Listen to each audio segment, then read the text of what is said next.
So, hello to our stream part 2 viewers. Thank you to those of you that have migrated over it. I know we know from past experience that it's always an opportunity where people go, oh, that's enough for me, I'm going to go and get my tea. But thank you to those of you that have migrated over to part 2. Tom and I will take you through the next 3 hours of this race. If you can hear a funny noise in the background, that's because I'm currently halfway through tackling a sherbet lemon that I threw in and expected to have finished before we came back to this second part of the stream. So I'm currently in a feverish battle with said sherbet lemon. One that the sherbet lemon is, I'll tell you now, is losing. Dominating the sherbet lemon, that's for sure.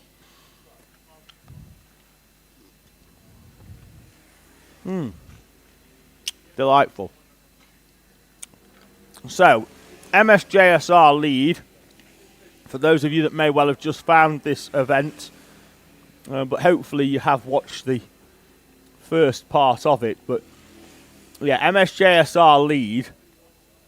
The gap, though, it's only 2.8 seconds back to the kart that you can see on screen at the minute, which is the 125 MS Urban Orange, and it's currently got Patrick Kelly in that kart, who we think is for the first time in this 24-hour that Patrick Kelly's been out in that kart. Largely the early part of the race, Jake Richardson started. Josh Henderson, Zach Dawson have been at the wheel of that kart. Kelly now in the seat for 40 minutes or so in the that MSJSR. Wonder who's going to be the first person to comment in the live chat for stream part 2. Don't all trip over yourselves, ladies and gents. Or just comment for the first time. We obviously see a lot of people on repeat comments, but if you haven't commented so far and you're watching a team in particular, let's give them a shout out. Curtis Yule first in. So he's managed to get in as number 1 for Curtis. But yeah, let us know if you haven't commented yet. You're going to need to press the subscribe button, and then 5 minutes later you're able to comment. What that does is it stops YouTube spam bots from going absolutely mental and just putting loads of comments in, or random frogs, although that does go back to Senior Frogs from a few years ago. Yeah, a few people. Ronnie Harrow for the first time in the live chat saying hello. Formula Non, who are actually here. In fact, there's a few of them just outside, Tom. Would like a shout out to the current wooden spoon leaders. And in the 99. Puff the Magic Dragon. Ollie Clegg back in the live chat. Alfie's Handcrafts is a big fan of Formula Non as well. Good play on words. It's going to have to go a long way to beat Mastercard Slowler from last year.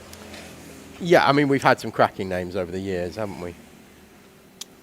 My personal favourite for a long time that's been... We haven't seen them race for a long time, but is my favourite team name of all time, A La Carte. I don't think I've commentated on a race with A La Carte. I think that's before my time. I'm fairly sure I 2019 first was the British 24 hours, the first time I commentated on it. Fairly sure I have, but still, A La Carte, what a team name. Love it. Ollie Clegg saying, can we just talk about the MSJSR cookery? No. I believe that's Yes, that's a youth term for they're doing quite well. Oh, they're cooking. Not literally, but figuratively. He said, a shame that him and Curtis are not out there. But you could have been. Let's have a look at what you could have won, boys. Here's the live stream for you.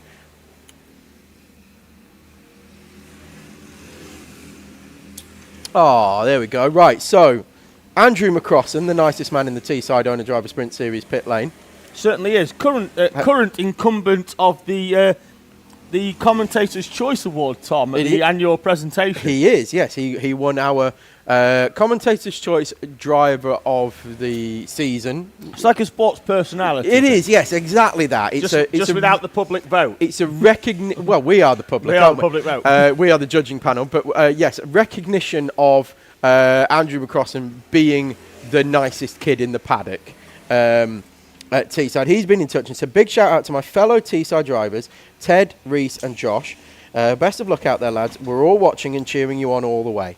See what I mean? That's why you get a Commentator's Choice Award. Andrew's just moved up out of Honda Cadet into Junior Pro Kart and has acquitted himself very, very well in that class. He has, yes. That kid, Andrew, that is, I know you're listening. Andrew, I'm speaking to you directly now, have come on leaps and bounds in the last 18 months or so. And what I was talking to the boy about when Joshua was in is we can see, because we see kids through starting Bambinos and cadets and all that, we can see that trajectory go on. And I was talking to Joshua about his own in the same way that we spoke to Gracie yesterday about her own trajectory and how it's gone. And I said to Joshua that, you know, I very much look forward to seeing his progress continue and his trajectory only to go upwards. And we will see him in these top level karts if he continues at the rate that he is. We're going to see him in these top owner driver karts in the next 18 months, 2 years, I would say. He's just got to keep working at it, keep pushing hard, you know, and he'll get there. And I'm sure that that's where he wants to be. Andrew, likewise, his trajectory only on the up. Yeah. Only going upwards. And when they actually get their own junior kart, at the minute they've hired one off Howard for the first 2 rounds whilst Andrew's kart is delivered. Just limited number of chassis. They get brought over in batches of 20. Yep. It's the start of the season. Everybody wants one. All the BPEC teams start probably on a new frame. So there's a limited quantity. So Andrew's borrowed one, but once he gets his and he's out testing, particularly at Teesside, week after lap after lap, we're going to start seeing him. And the first target for me is a top 15 in a heat, then a final, then a top 10 in a heat and a final. And the amount of track time he's going to get in this next year, it's not beyond him. I really think entirely. As well, the junior chassis suits him well. Do you know what I'm missing though? Because we're at what is essentially a Teesside event, although we're over in Spain, I am missing a McCrossen fist pump. Thanks, David. That's actually made me feel better. We just have one in the combox. Did one each. There's one for you, Andrew. Thank you for joining us. And, of course, getting in touch in the comments. Keep the comments coming in. The comments drive our conversations. It's always been the way. And the more input that we can get from you guys, I think it's safe to say the more interesting we are. Feel free to ask us an opinion-based question. Tom and I have gone on a few rants already. Yes, if you've missed those, then feel free to listen again or watch again after tomorrow. Curtis is suggesting it would be unfair to the rest of the teams if he had joined MSJSR. Sure. There is a driver, certainly brimming with confidence, with a high opinion of oneself. Yeah, so it's almost Falkus levels of self-opinionation. Ashley Williamson along saying, cheering on the Have a Go team from home in Stanley. They currently sit inside the top 10 in 10th overall. Is opinionation a word? 3rd in class. It is now. It is now. I've just said it. There you go. It's a word. Karting Steve says, supporting the police team, 999. Especially as my daughter... so Karting Steve is Steve Nichols. Oh, of course it is. Karting Steve 1. So his daughter Lisa Nichols is out on track. Of course, his son Adam of Apollo Karts, former 2-time British champion. And now owner of the cadet team that currently leads I believe is the British Championship on this weekend. His driver's going into that very highly placed. What's his name on there? Karting Steve 1? Oh, the first of the Karting Steves then. Yes. Which was lucky, wasn't it? Yes, there's an entire legion of Karting Steves out there, but this is number 1. Dave Nichols just saying Andrew is so supportive to all his mates at Teesside Karting, regardless of how his own day has gone on track.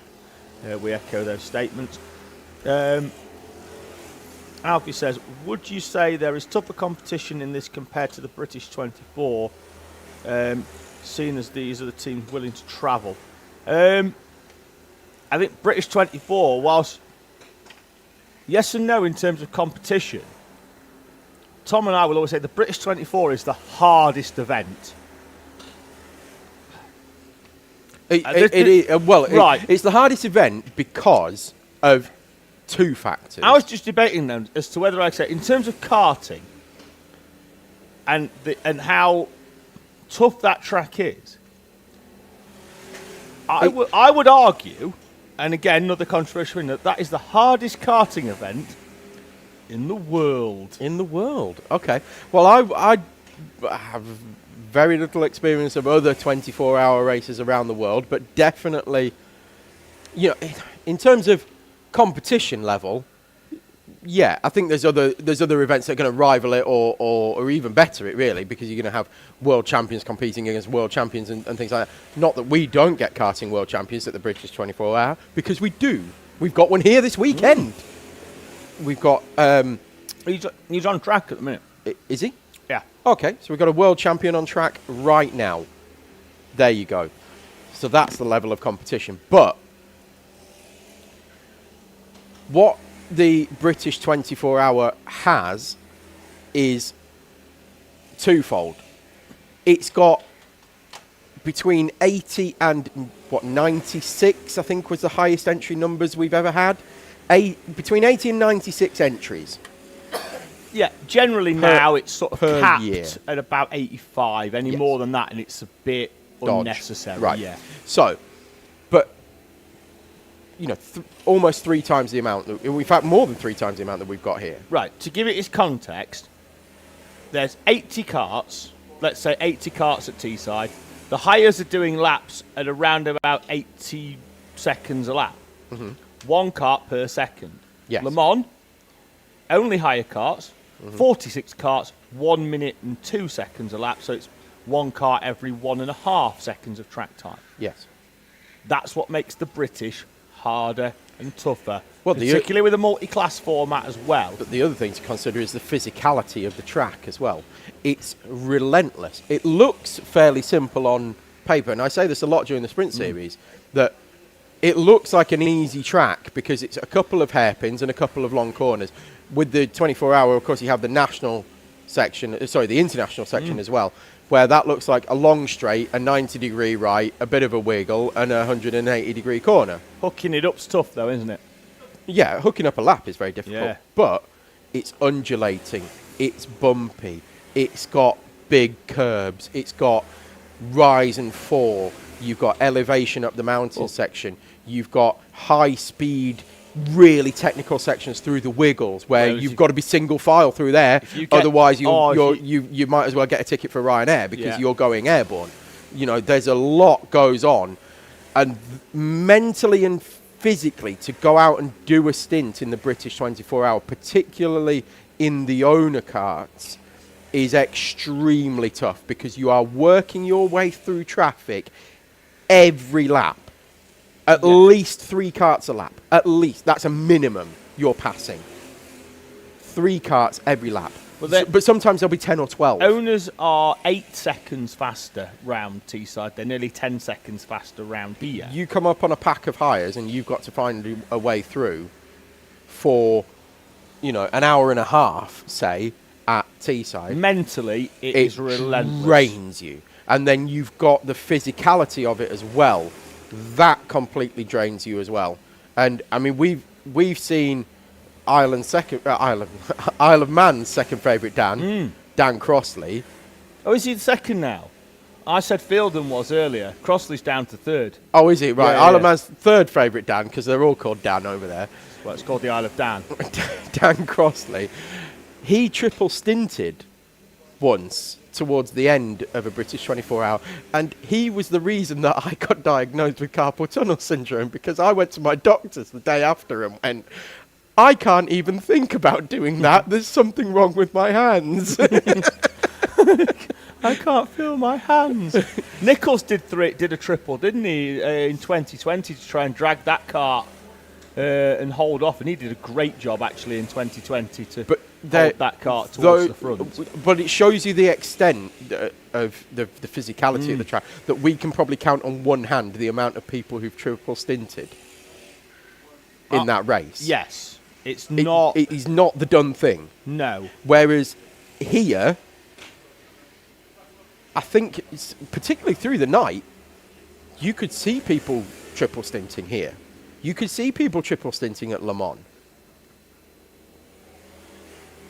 Well, I think you have to be honest, Tom. A double in the night is just epic at Le Mans. Well, you would know. I'm leading in there to Ike Needham saying David and Tom duo British 24-hour attempt. How's about no? Yeah, that's a hard no. We have done. We've done 9 hours and 20, albeit with a little bit of a break on comms. But we do full 12 at Le Mans without a break. Yeah. Except the odd trip to the toilet and stuff. But do you know what? I like this. I enjoy not knowing what could come. I enjoy the prospect of drama. I enjoy giving people moments to look back on in years to come. And that's what, working in the media side of things does, Tom. Well, I enjoy it because we get the time to see people that we know, people that we enjoy spending time with and being around. And, we don't get that day to day in doing our daily work life and school runs and, making lunches and putting kids to bed and, and then heading off to work, doing a day's work, coming home, family life. You don't get to see everybody that we see now. And that's why I love doing this and why it's genuinely a privilege and an honour to be here in a paid capacity. That's why, particularly for the British 24-hour, we arrive so early. Oh yeah, we arrive on the Thursday. And Thursday for us is, it's not a paid day. Thursday, we just turn up to speak to people that we haven't seen in a long time, to get the information, to basically, and that does.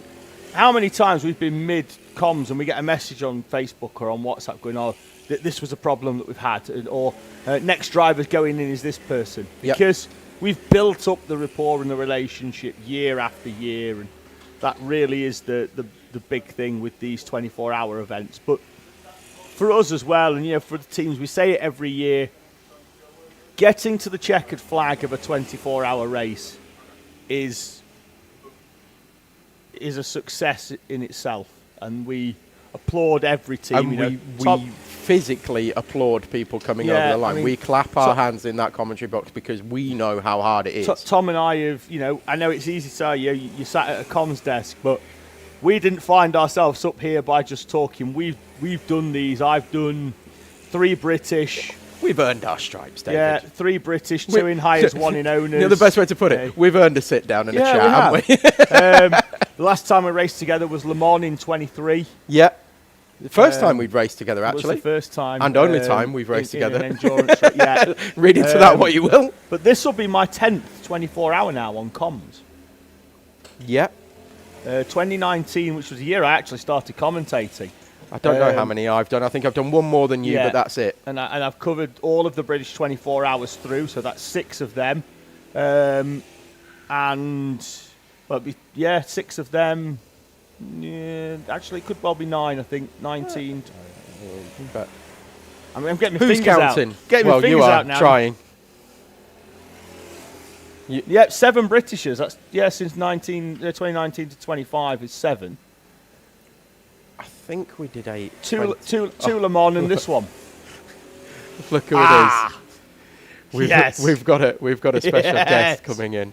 I'm going to Yes. hand the headset over since I interviewed the boy last, and we're going to get and also a this man. was this was part of This is becoming tradition. This was part of the Paddock show where I basically put the rider out, laid down the demands. The demands have been acknowledged. Team Yellow have arrived with what has become an expectation. This started out at Le Mans a few years ago. The first year we actually commentated Le Mans in 2024 after Tom and I raced it in 2025. And, in 23 we raced it. We commentated for the first time in 2024. And we were just sat in the sunshine commentating away. And Team Yellow turned up with gifts. And the gifts was lemon Fanta. Yes. And at every event that Team Yellow have been at since, lemon Fanta has arrived in the commentary box. Tom is already going to be tucking into his while he takes a little break. I'm going to say cheers to both of you. Cheers, Tom. Cheers. Thank you.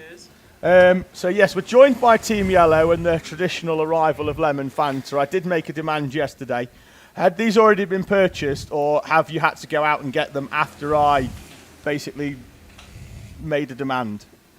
Notice they're still cold because I've just walked them down. He's just walked them down from the cafe. So, yes, I kicked off like a petulant child yesterday, demanding the arrival of lemon Fanta. I think the good thing about them is a European lemon Fanta is better than a British lemon Fanta. It is much better. The one we had last year at Le Mans, when it was about 35 degrees, is probably the best lemon Fanta that I've ever had.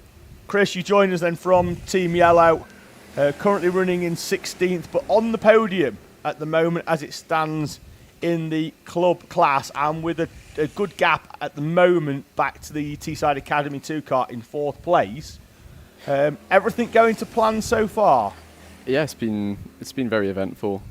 We were sort of up in the top 5, flirting between 4th and 5th. The TRX guys were really fast. But we got black flag for speeding under the full course yellow. We absolutely deserved it. We were going much too fast. To be fair, Tom and I looked at the times, and I think you did a 1:26 under FCY, and Tom went, that's 4 seconds slower, so only 26 seconds off what you were told in the briefing this morning. No, that's on me. I did turn up 5 minutes late to the captain's briefing, and I must have missed that bit. And I mean, obviously, should be coming on this, but I forgot to relay that on to the driver. So I think he was definitely going slow through the section. But yeah, I think we probably made up a few seconds despite the black flag. But yeah, no complaints about that. But it's dropped us back a little bit. But I mean, luckily we're still on the podium for Clubman. It's just we were sort of hoping for a podium in Hires, but it's still a race to be won. Still, how many hours left to go? 14 and a half? 14 and a half hours. Still got that mechanical window to come as well, which will start, we believe, in roughly about an hour to an hour 15's time, depending on when they pop the start bringing them mechanical boards in. We're still to find out what order. It does change pretty much at every event. Sometimes it'll be qualifying, sometimes it'll be the results at a certain time. Sometimes they'll go reverse order. You know, it does mix it up, but we know teams can't benefit from it because they're not allowed to change driver. They're not allowed to fuel. So yeah, no, that's not going to play into our strategy. I think we're still pretty safe with the black flag, and the full course yellow came a little bit earlier than we want, but we'll at least be able to stretch it. It's not going to affect us in the long term. Obviously, it's just I think 2 minutes 40 seconds we lost for the black flag, but. We got some good drivers. We got Owen Tolley out at the moment. He's just gone out. Jensen Brown was doing pretty good. I think. Yeah. 15 minutes or so since you were in the pits. So driver change there. Are you just cycling through the 6 in order or top secret? Top secret. See, that's what happens when it gets dark at the British 24-hour. Nobody shares. It's because we don't know information. You never know what's going to happen, but. Yeah, I think it's logical sense to sort of go in weight order, so that's what we've been doing so far. Owen, I'm sure will hate me for saying this, is the heaviest on the team, so we started off with him, went to Sam Hampshire, who's the lightest, and sort of cycled through. So yeah, adding every time or taking it all off, which seems to be working quite well. Done some good pit stops. I think we did was it a 4:19, which was one of the best. Yeah, at the particularly in time. Hires, they're very difficult to turn round out of that fuel, but out of the off the weighbridge and then round to the fuel bay. The fuel bay is the easier of the two because at least you've got a bit of momentum, but heavy bits of kit to rotate them.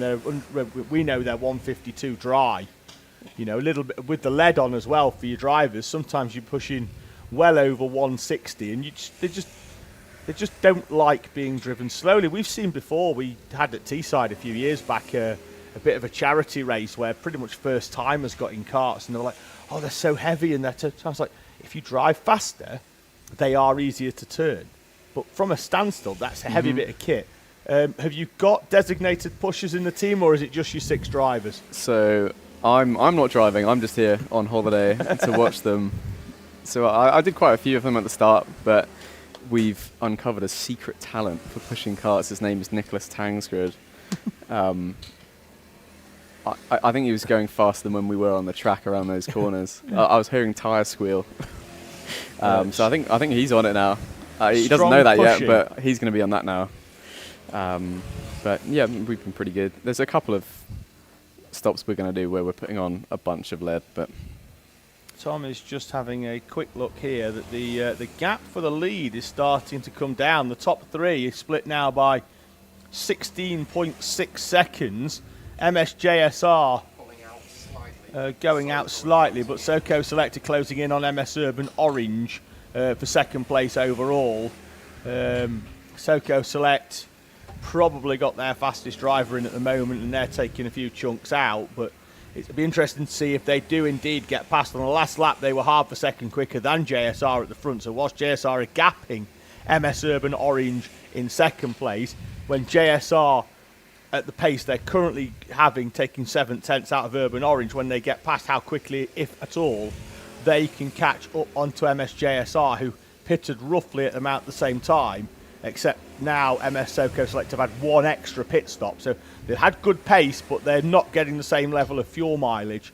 How long are you guys doing stint-wise? We've seen anywhere on the Hires really between 130 and 150 early on for Le Petit Bouchons, but they spent the whole stint behind another cart and really benefited from their engines not having to work as hard.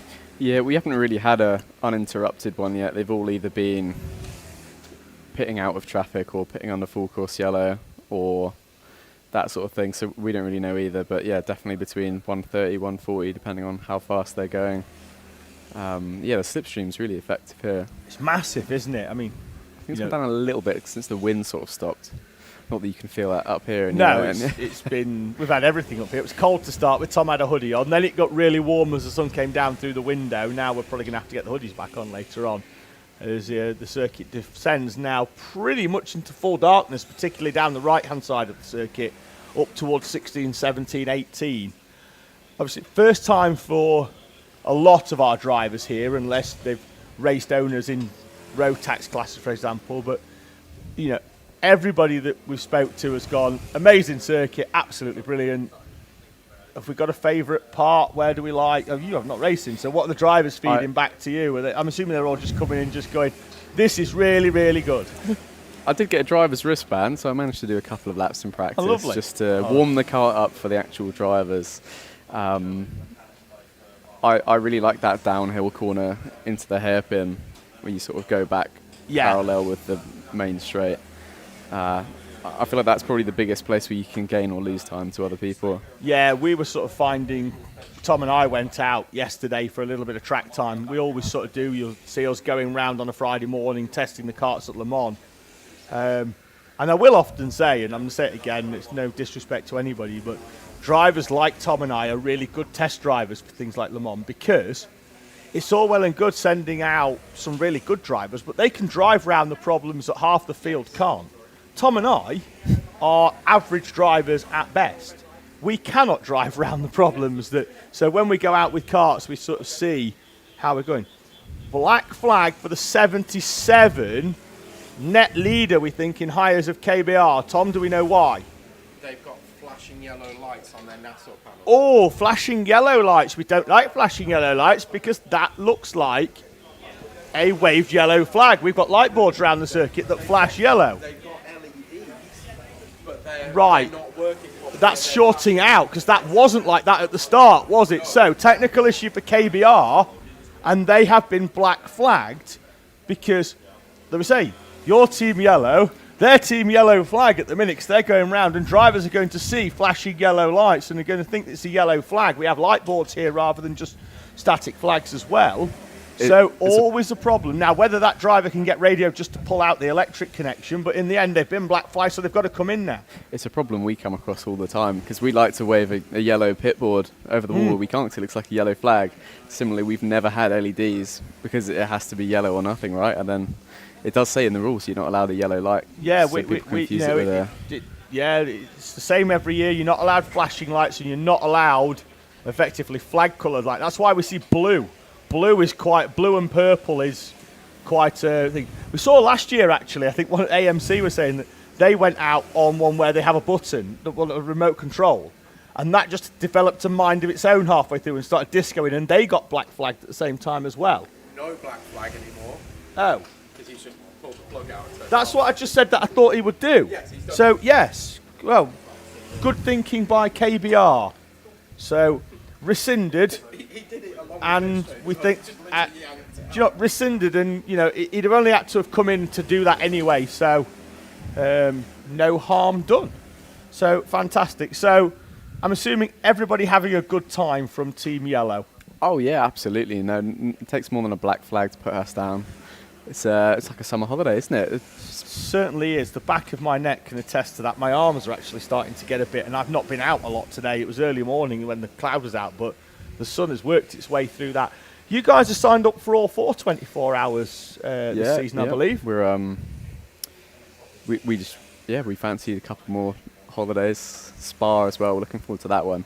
We know that one's on every year, but just the allure of it being a championship, and there's not that many clubman teams as well, so hopefully we'll be in for a shot just by turning up and finishing them all. Obviously we're going to go for some good results. We've got a couple of really good drivers here today. Obviously they're all good drivers, but Owen and Jensen, they've done quite a few 24 hours now.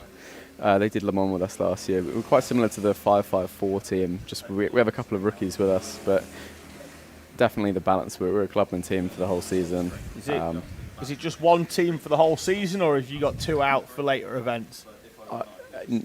We have definitely a bit of a rotating driver lineup. Nobody can make all four, and then we can afford all four. But that's just one of the realities of it. But yeah, hopefully next year we'll bring our pro kart to the British 24-hour. Maybe this. I think we like the allure of having the reliability in our own hands. And also we need to buy some 200cc engines because we're currently running 160s. But no, it's been a really good event.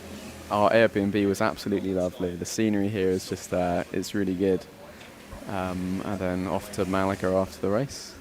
Straight home, maybe. Or are you night out in Malaga? We got a couple nights in Malaga. I'm not sure everyone will be up for it on Sunday night, but it was quite scary booking a holiday and not having an Airbnb, not having any sort of accommodation for one night. So somebody's gone out to the little middle aisle and bought an air mattress to put in the back of the car, which actually looks state of the art.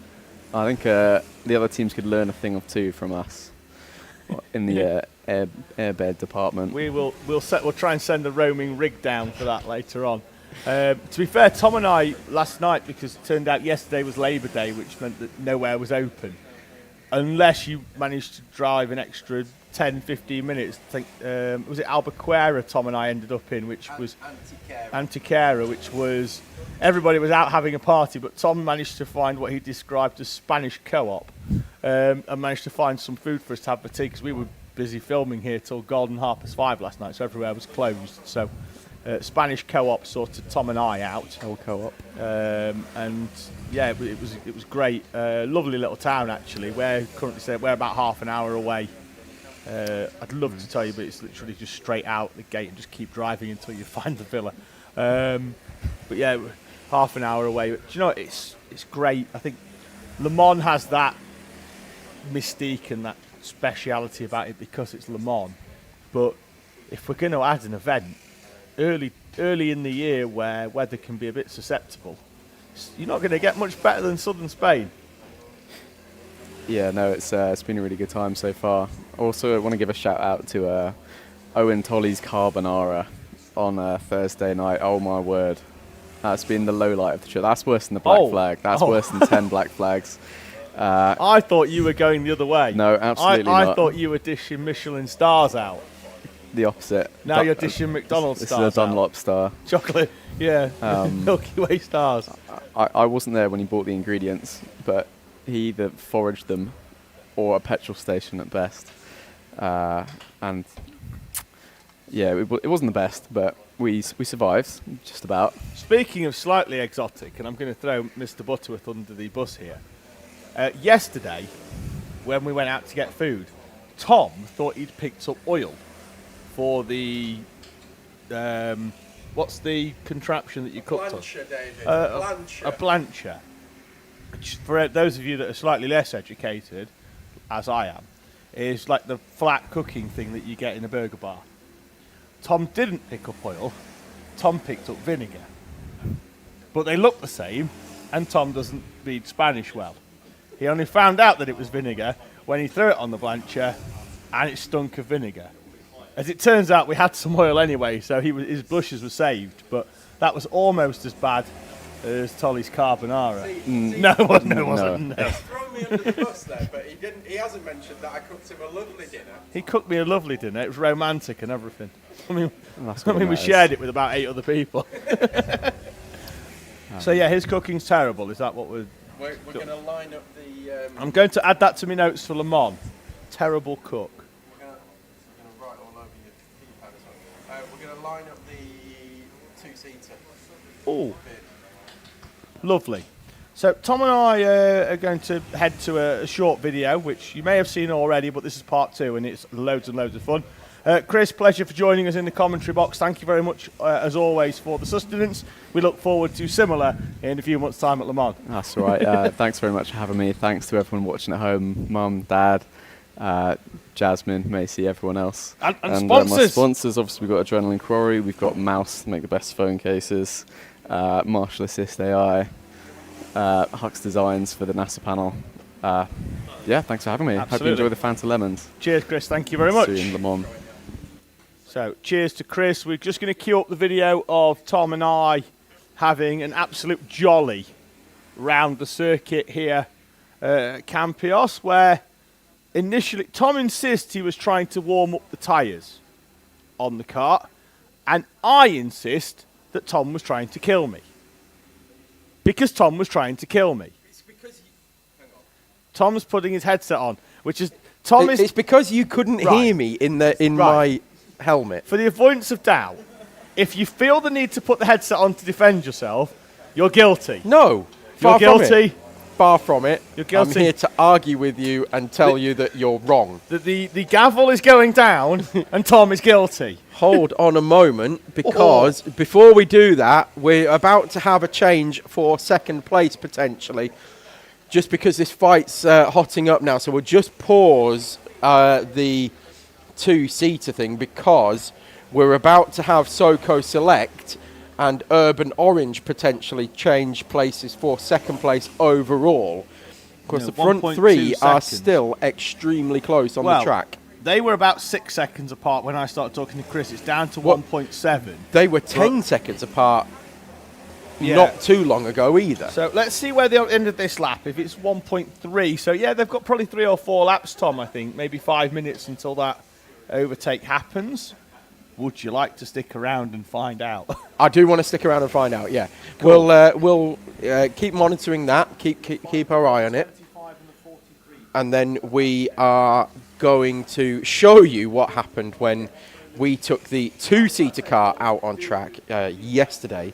We said it was to go out and learn the track and provide onboard footage, but it ended up just with us prattling around, I think it's safe to say, particularly with dual controls, which will be explained in the video, and we will get onto that shortly. I can see the 43 out there now, and they are closing at some rate, heading down the back end of the circuit now.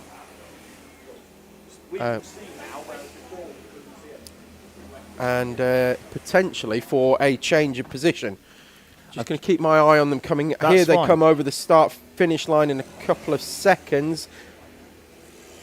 So there is the 125. There is the leader and there's going the 43 through. So right behind. heading So up yes, towards- closing in. Heading up towards turn 1. I've just orchestrated the turning off of the lights in the commentary box, Tom, so that we can see out the window because we were just getting a heavy reflection. And while you were chatting away to Chris, wasn't it? While you were chatting away to Chris, I went out to have a look at the light levels now that it's not even completely dark yet. But there are sections of the track that are very dark. It is over that end of the track. Yes. This end of the track's just catching up. Trying to pick an apex through the hairpin that's in front of us and into turn 1 is going to be quite the challenge once there is no daylight left at all. What I would say as well is turn 1 appears to be quite dark. The rest of sector 1 appears to be quite light, but then again it changes then when you head down towards the middle part of sector 2. Yeah. Yes, it does. Nigel Richardson's been on. He has every right to be proud, Tom, because as he said, Pork Chop, as he's known via nickname, his son Jake Richardson did pole that 125 kart. So put that kart on pole position.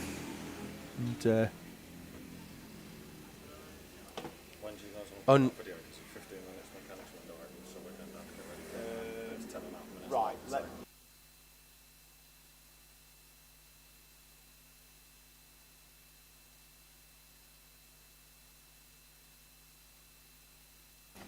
So just forming a plan of action here now because we are about to have the service window open as well. Oh yes, for the hire cart. Commentary Baldrick has created his second cunning plan of the day.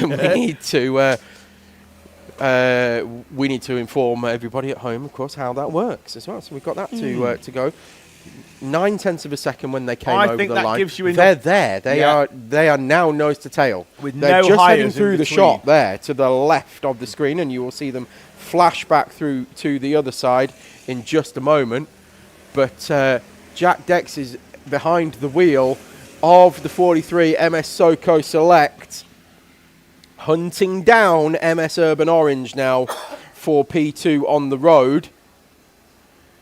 Yeah, that's the But they have been dropping back with respect to MS Urban Orange. They've been dropping back to JSR, They've and changed SoCo Select have got through. Down at turn 16, MS SoCo Select moved through then into second place. I think that was a full lunge because he didn't look back close going down that straight. Who doesn't take any prisoners, Tom? Jack Dex. Do you know what though? It's funny because when we were talking to Mark Mitchell, I think it was at Le Mans about Gracie's progress, and he was saying about Gracie going back into senior pro kart just for some racecraft and to relearn how to overtake. You know, essentially because she'd been in cars for several, a year or so at that point, and he just wanted to get her back in the kart and get some seat time and get some racecraft back into those into the muscles, get some muscle memory back in. And he said, well, where do you send them if you want them to learn to overtake? You send them to Jack. You want them to learn to go fast? That's fine. You want them to learn to overtake? You send them to Jack. Well, he's just gone past Darcy And that's Hall why. from about 5 kart lengths back on the brakes. You know. Anyway, now that change of position has moved through, and we don't think it will change back anytime soon, although Urban Orange are going with at the moment. They're managing to hang on to the coattails of SoCo Select. And there'll be a bit of a pause now between SoCo Select potentially catching MSJSR for the overall race lead. What we'll do is we'll bring in our 2-seater video that we filmed yesterday, which I hope provides you with some hilarity, because it certainly provided us with some comedy gold.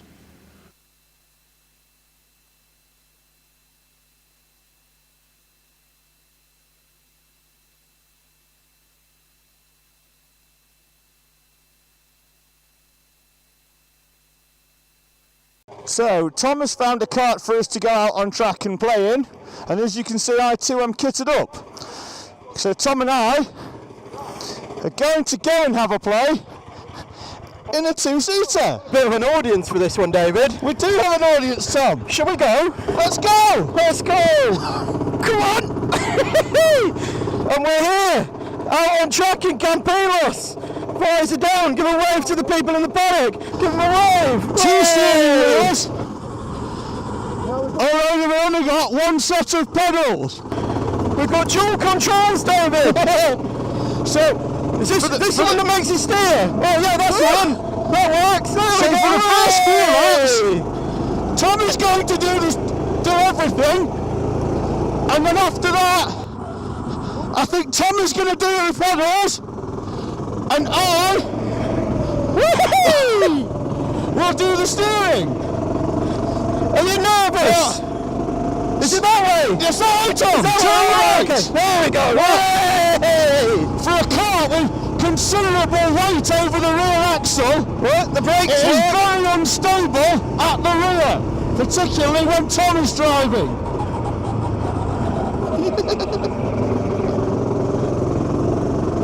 We'll just warm the tyres up a little bit. Way! Like that. Way! This is what they'll be doing on the warm-up lap, similar to us. There we go. A little dab of brake into here.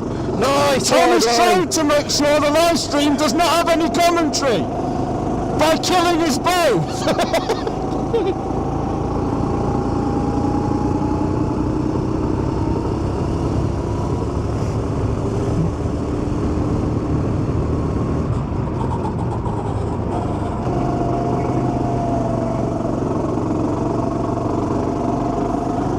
We're completely flat through here. Yeah, I reckon we could be. Right, talk us through a lap, David.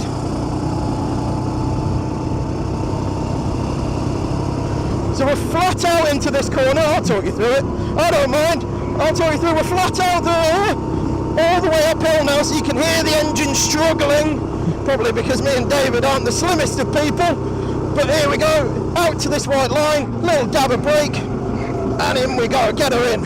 And then again here, tight to this apex because it's flat out now, all the way to the downhill hairpin. I went a little bit wide there and over the curb, don't want to be doing that during the race. Nip it in here, kiss this apex, lovely, and then drift her out again, just use the momentum of the track. All off camber now, here we go, downhill, off camber, and then it's positive camber, and then opposite camber here. Really tricky corner, this one. Downhill, off camber, cars trying to push you out onto the edge of the track, push you towards that barrier. You've really got to control it. Then we're hard on the brakes again into here. And around, and again, nice and wide. Use the full width of the track. Again here to carry the speed into this one. Now this is just pure acceleration. So what we do is we hold it tight and kiss this second apex. Don't even need to use all the track over to this side because there's no point. Just kiss this one here, brake just before that line, and get her in. There we go. Probably carried a little bit too much rear end there. Just trying to step out, and then we're flat through here. And we're flat through here as well, particularly in the higher karts. The owner karts might be a little bit faster through there. They might have to lift for some of these corners, particularly turn one. David, over to you. So look towards the flat out right in here in the higher karts. And they're flat all the way up the hill. Double right, double left, first heavy braking zone, and the most important corner on the track. You screw off too much speed there, you're going to lose all the speed down the hill. Still going up, but importantly here now, you come down the hill, the curve on the right hand side, carry all the speed down the hill into this off camber, downhill, right left complex. Tom does like the curbs on the outside. Probably best our drivers stay off them throughout most of the race. Into this lovely little switchback, right left. I think in a few corners time, I think I'm going to give Tom the GoPro, and then I'm going to man the steering wheel on the left hand side, whilst Tom is on the throttle on the right hand side. So there's a fairly decent chance this might be the final piece of footage that you see from me and Tom.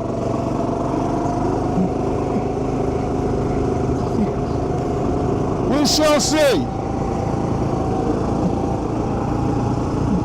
Now David's going to have a go at steering, and I'm going to do the pedals, so we could well die now. Here we go. David's steering. Way! Flat out there, Tom, flat out! David didn't want to go flat through there. Oh, there we go. He's a little bit more jerky on the steering than I am. A little bit of brake, there we go, and accelerate. Here we go, folks. This is quite a wild ride. It's very intuitive to all of a sudden for me to start steering. He wants a little lift here. Now he wants to go. There we go. Trying to give me some hand signals. I'll try and get his hand signals in the camera shot. This is the bit, all flat. This is the bit I worried about in here, Tom. And then we're going to brake here. Oh, very, very strange feeling when somebody else is driving and you're working the pedals. And there we go, into the hairpin. Way, a lot of lean as well because I'm not expecting it. You can definitely go deeper in there, Tom. Here we go. And it's a shame we can't make it work the other way. But yes, what an odd feeling this is. We'll try and get the camera over here a little bit. And we're going to brake now.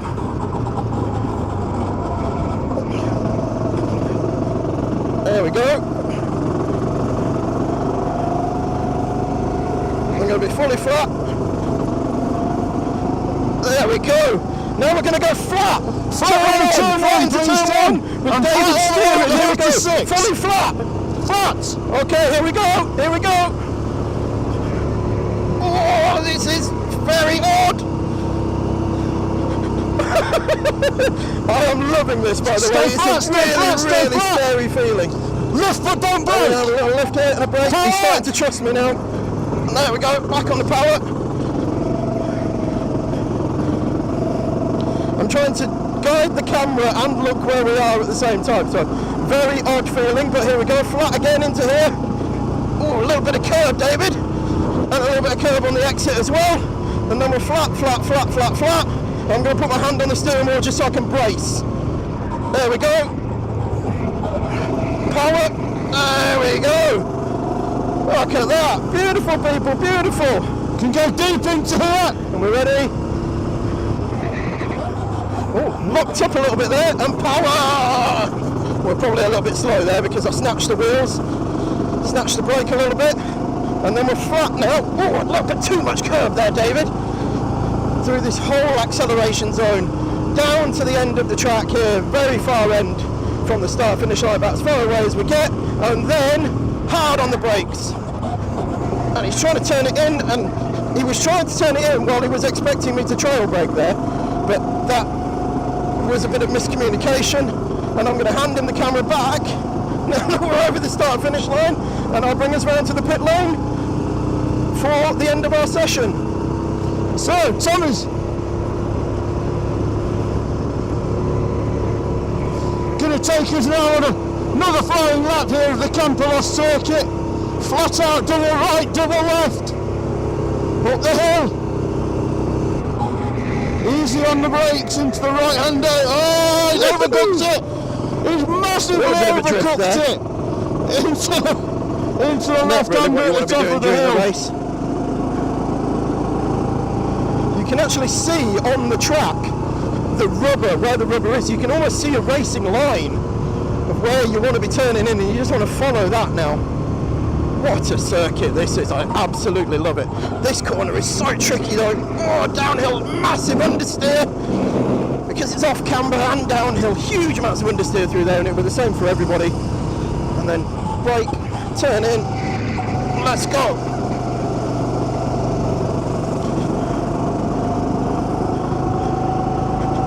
Just flat out now, completely flat. You open the throttle as much as you possibly can. Foot is absolutely buried into the bottom of the car. Just try and get every single ounce of it. Then it's brake and turn in. Trail brake in a little bit. Oh. This one here, I really like this corner. And we're into the pit lane. What a session. That was great fun. I loved that, David. And into the pit lane, Tom. What an experience, and I'm really, really pleased that we're both still here. Yes, me too. Yeah, very much so. First time we've ever done that, and do you know what? I think if we ever get the opportunity, we'll be doing it again. That was great. I think we could do 24 hours with that, Tom.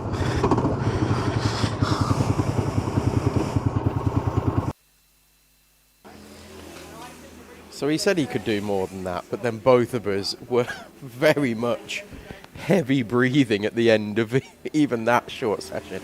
It was quite a heavy thing to move around as well, but both of us came off from that. We went into it with great dread, thinking it may well be the last thing that we ever do. But we came out of it going, that's actually one of the best experiences we've ever had. It was great fun, and I hope that we can find more two-seater karts in championships that we go to or events that we go to, and we can do more of those, because that was great fun. I hope it came across on the stream that way as well. We really enjoyed that one. And I think as well it should just be said that both of us were struggling to hear each other inside the helmets, which is why we were kind of shouting over each other at points, because we couldn't hear. We were trying to hand signal to each other, and we'll do it a bit better next time. We know what we're doing now to an extent. But yeah, that was a very odd feeling when David was steering and I was driving, using the pedals. So I was accelerating and braking and he was steering. But do you know what? I reckon there's a championship in that. I really do. I think there's a championship to be had in two-seater racing, where one does the pedals and one does the steering, and it's all about teamwork. And sure, why not? Meanwhile, while we were just watching that video, we had MS Soco Select have now continued to hold second place, because MS Urban Orange pitted. Likewise, from second place in the higher class, we've had Teesside Tigers come in to the pits and do a pit stop. So they have dropped to 30 seconds behind KBR now. So the front of the higher section is still there's still a race on there, as much as there is a race on in the front of the owners section. We are now starting to make our way into the service window as well. So we'll run you through that. We just saw start line Marshal Callum, as he is known. He's not just known as Callum, he is start line Marshal Callum, and he is start line marshalling here at Campillos with as part of the Teesside crew. And he's now signalling karts into the pits. We're starting with, it was the 99 of Formula None Racing. Sorted his leg out as start line Marshal. Sorted his leg out as start line Marshal Callum.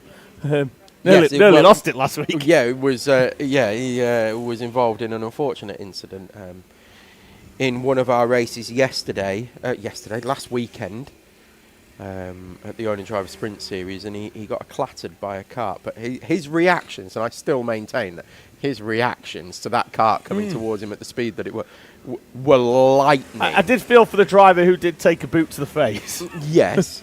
But it was necessary in order to preserve Callum's everything. We've got another car out there with flashing lights, but they're white flashing lights, so that will probably not be too much of an issue. Which one? Because I'm trying to just heading higher here or owners. Owners coming over the start finish line now. 222 Kobe Racing. But it just looks like a big white strip down the side. It's whether it is flashing or whether it's just picking up. No, it's flickering. Yeah. It is definitely flickering. There is then your first mechanical service. It's a service stop. Front tyres are already being changed as it goes up. Now look, everybody's going to get a similar amount of time. You know, it takes however long it takes to change a front tyre. It takes to change a front tyre. That's there you go. Tyre's gone. Paul Franklin on tyre change duty is on the front end. There's no point having two people on the front end, Tom, because they'll be finished by the time, waiting round whilst Mark's doing the checking of the rear tyres. Rear tyres are being checked, but no change of the rear tyres, which is something that we wanted to see for the first stop, because there was still a little bit of ambiguity as to whether we were going to change rears. depends on the wear rate, which is what they're being checked for now. I've been down, and we think that maybe Kobe Motorsport have now changed tyres, and that is a maybe. The person I spoke to wasn't 100% sure. I'm talking about in the Highers. Yeah, but this is what I'm saying is that if the pro karts aren't having their tyres degrade, and they're a much softer compound than what's on the owner karts, then maybe, and I think a lot of the owners, Tom, and I'm calling this now, are only going to one stop for tyres. Nobody, I think, but from the front 4, 5 have stopped yet. And we are 10 hours in. Lap times are around a second off the pace of best laps at the moment. Yeah, but then again, that is the Dunlop tyre. But do you know what we're going to find, though? Somebody's going to go first, and then they're going to give us all the data but that we need. If they suddenly start lapping, best lap of the race for them pace, everybody's going to jump. From experience, Tom, we've done many of these. We've done enough BPEX and watched enough BPEX and endurance races. The Dunlop tyre will do you 40 to 50 fast laps as it is.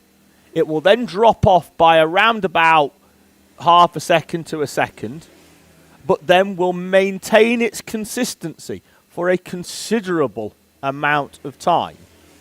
And certainly with this circuit, we walked it. I and a few drivers walked it on Thursday night or Friday morning, Thursday morning or Thursday night, can't remember which one. We walked the whole circuit. It is a smooth circuit. It doesn't. The tyre temperatures do not increase by 4 or 5 psi. It's 2 or 3 tops. So it's the 79 Eat, Sleep, Race, Repeat kart.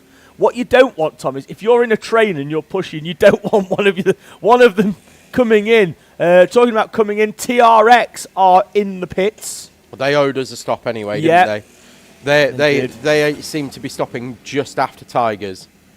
So Tigers come in and around about 5 to 10 minutes later, we get TRX in. KBR then will retake the lead in this class. They are in 8th overall in the class. Highers a good way behind now the owner classes. Tom, 33 laps in fact behind AMC, who've had a troublesome race, it's fair to say, with a fuel issue early on in that they didn't make it into the fuel bay in time in qualifying. They then ran out of fuel later on in a different stint when they did, and I've confirmed this, have a radio malfunction, Tom. With AMC? With AMC. Right. Hence why they couldn't really call their driver in, and he ran out of fuel. And they also had that black flag early on for contact with the 376 TRX hire kart that saw them go off and into the gravel. And then having to visit Bahia de Gravel to have their cart emptied out of said gravel. On tyres, Tom, I think now normally at the British 24 hour we do see 8, 8 and 8 split with the tyres fairly consistently. Unless a team is going to do sort of 10-10 and then have a 4-hour go on the tyre. But at the moment, we're not seeing the tyre drop off in anywhere near the way. They are making their way through traffic comfortably. The feedback is from the drivers I've been and spoke to while the things have been on is that the grip levels are still good at the moment. So certainly if they can get another hour out of that, then I don't see why you would waste more time doing an additional tyre stop. So we now do have 2 on the front end, but also we have somebody timing, which I believe, Tom, will be to ensure that there is no advantage gained. The other thing to say that happens during a mechanical stop for those who are new to watching these events is there are strict regulations, very strict regulations about what happens during a mechanical stop in terms of with the team. The driver obviously has to get out of the car. And the team members can be around and you can have a conversation and you can even take on a drink if you want, that kind of thing. But you are not allowed to change driver. No. Nor are you allowed to fuel. This cannot be used as a pit stop. This is a mechanical service stop to check over the car, change the front tyres, and it is mandated in the regulations. However, everybody has to stop for the same minimum amount of time, which I believe is 3 minutes. So you will see the car, it will have the service, brake pads will be checked and changed if required. Front tyres are changed, the chains will be lubed, everything will be put back exactly as it was, the cover will be put back on and everything, rear tyres will be checked for wear. The cart will then be pushed back and the driver will sit then in the cart until the person doing the timing, I think is Lewis doing the timing? Yes. Yes, Lewis doing the timing will say, okay, that's the minimum time, away you go. So let's have And at that point, they have to drive directly out of the pits. Yes, I'm just going to see if I can get an indication on Do not pass go. Do not collect 200 pence. Formula Non. I was just trying to see what they were doing. I'm just going to refresh my timing. It would appear to have had a bit of a... They were doing in terms of... No, how long the mechanical was. Oh. Just trying I to think pick it's up. 3 It's minutes. gone a bit squirrely as the timing for me. Not the first time today, actually, that we've had some bit of a timing issue. There's some gaps for whatever reason. It's just not feeling it. And what kind of times are they doing now that they're out on fresh rubber? Pretty quick, actually. Formula Non 23.853, so... And now a 23.2. So, yeah, already creeping towards, only a few tenths off their fastest time. That's TSK Sport. Ready down in pit lane. They can't be far off, actually, a change of driver, actually, I think. They've done a 110, so they can't... Well, with the way that this order is shaking out in terms of the the order for mechanical stops, then they're going to come in for their normal pit stop. The driver's going to be out for about 5 minutes, and they're going to be coming back in. Yes, I'm going to just head down there for just a bit of a watch, Tom, and really just take in the atmosphere of the mechanicals. So I'm going to head down because next to me is a driver that shouldn't really be here at Le Mans. In fact, shouldn't have done any 24-hour races beyond what Tom and I believe about 1999, because he has retired shortly after every 24-hour race he's taken part in. Certainly that we've been part of. Before promptly unretiring just before the next 24-hour race. So it's a pleasure to welcome into the commentary box Ian Nielson of Teesside Tigers. Thanks, lads. How are you, Ian? Fine, thank you. Always a pleasure to welcome you into the commentary box. Yeah. One that can always take a joke. Yep.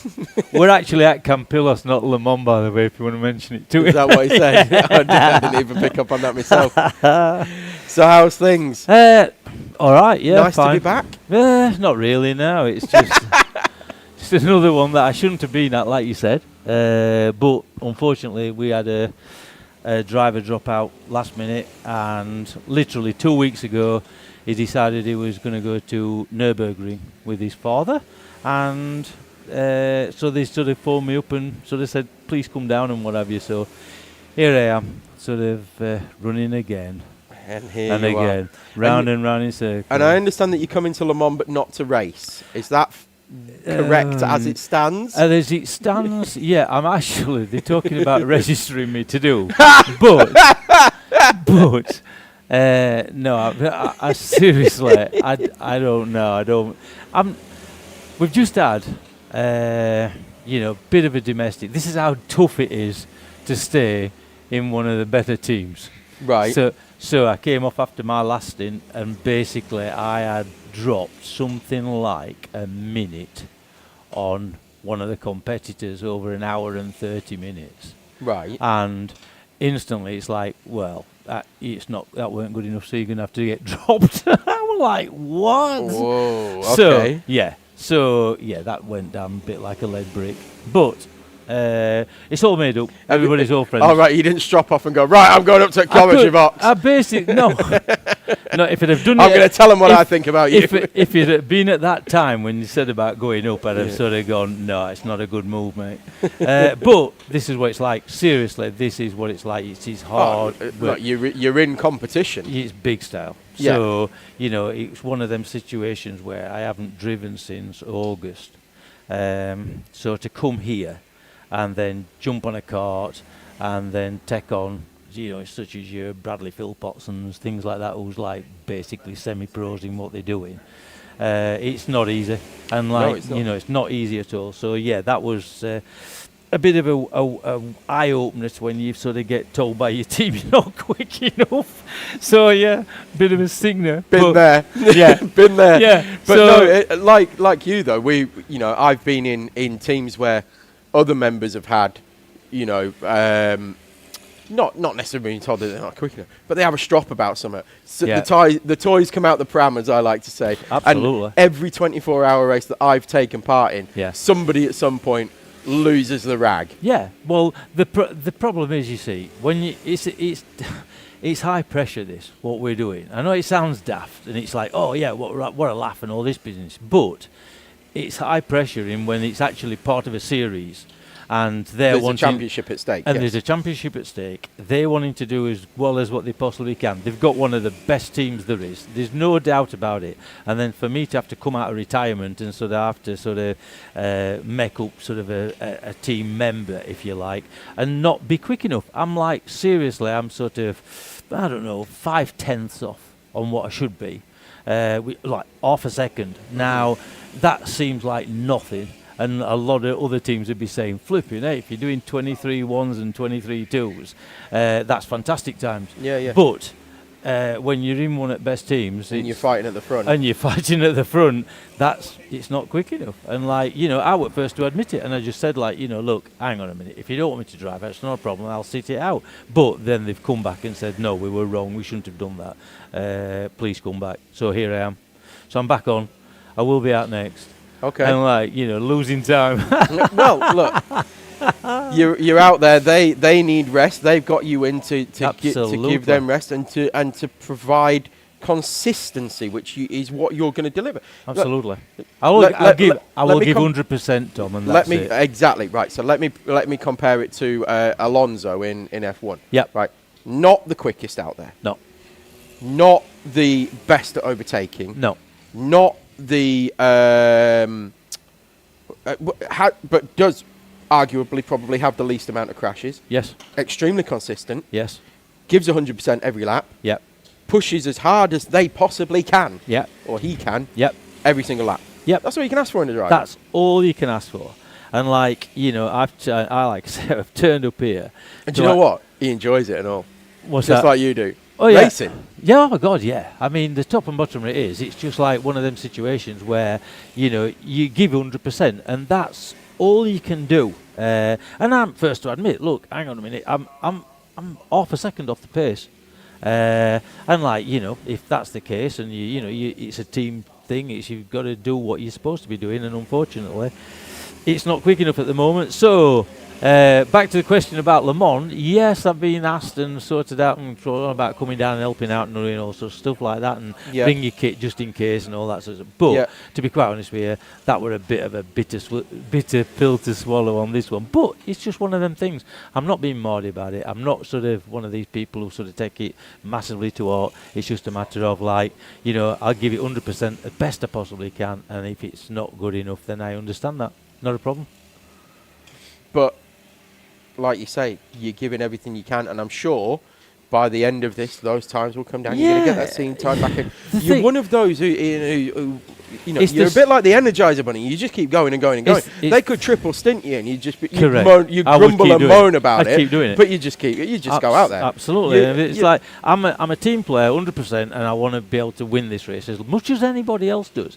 Now, if I'm not capable of doing that at the moment and having the speed to do that sort of thing on pure speed, I am not quick enough. But it's tactics part of it as well what comes into play here. Keeping the car on And the track, keeping it all pointing in the same Working direction. out that we're doing 10-15 minutes longer on petrol sessions than what the other competitors are doing.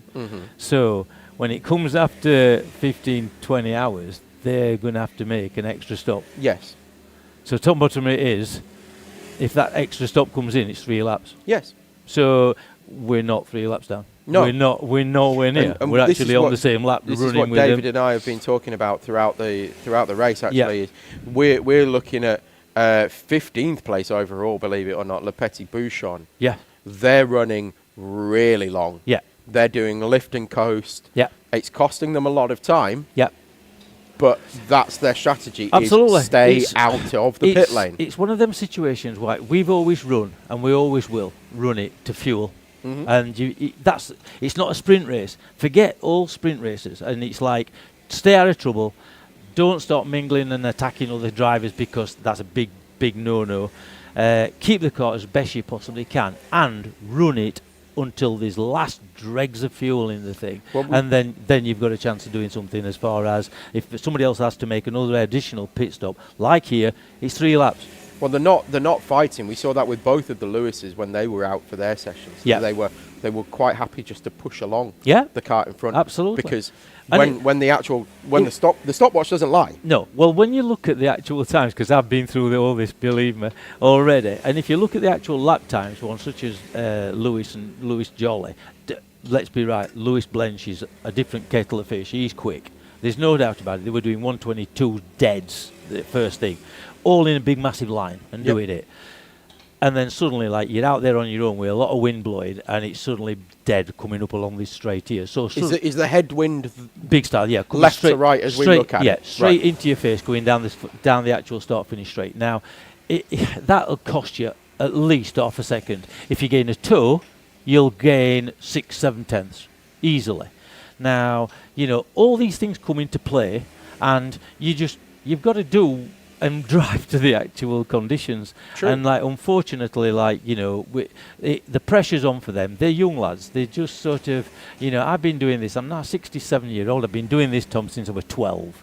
So, it's a long Just time. slightly experienced then. Yeah, let's just be a right. few Yeah, years under your belt. I've done a few. I mean, they all take Mickey out and sort of said, well, you racing when dinosaurs were walking and all this. And yeah, He were trying to. I will take it, and fair enough. Waiting But for the technology to catch up. Yeah, and unfortunately, but they've still got a bit to learn on sort of what it's all about, and you just can only get on it and drive it to your best abilities, and that's it.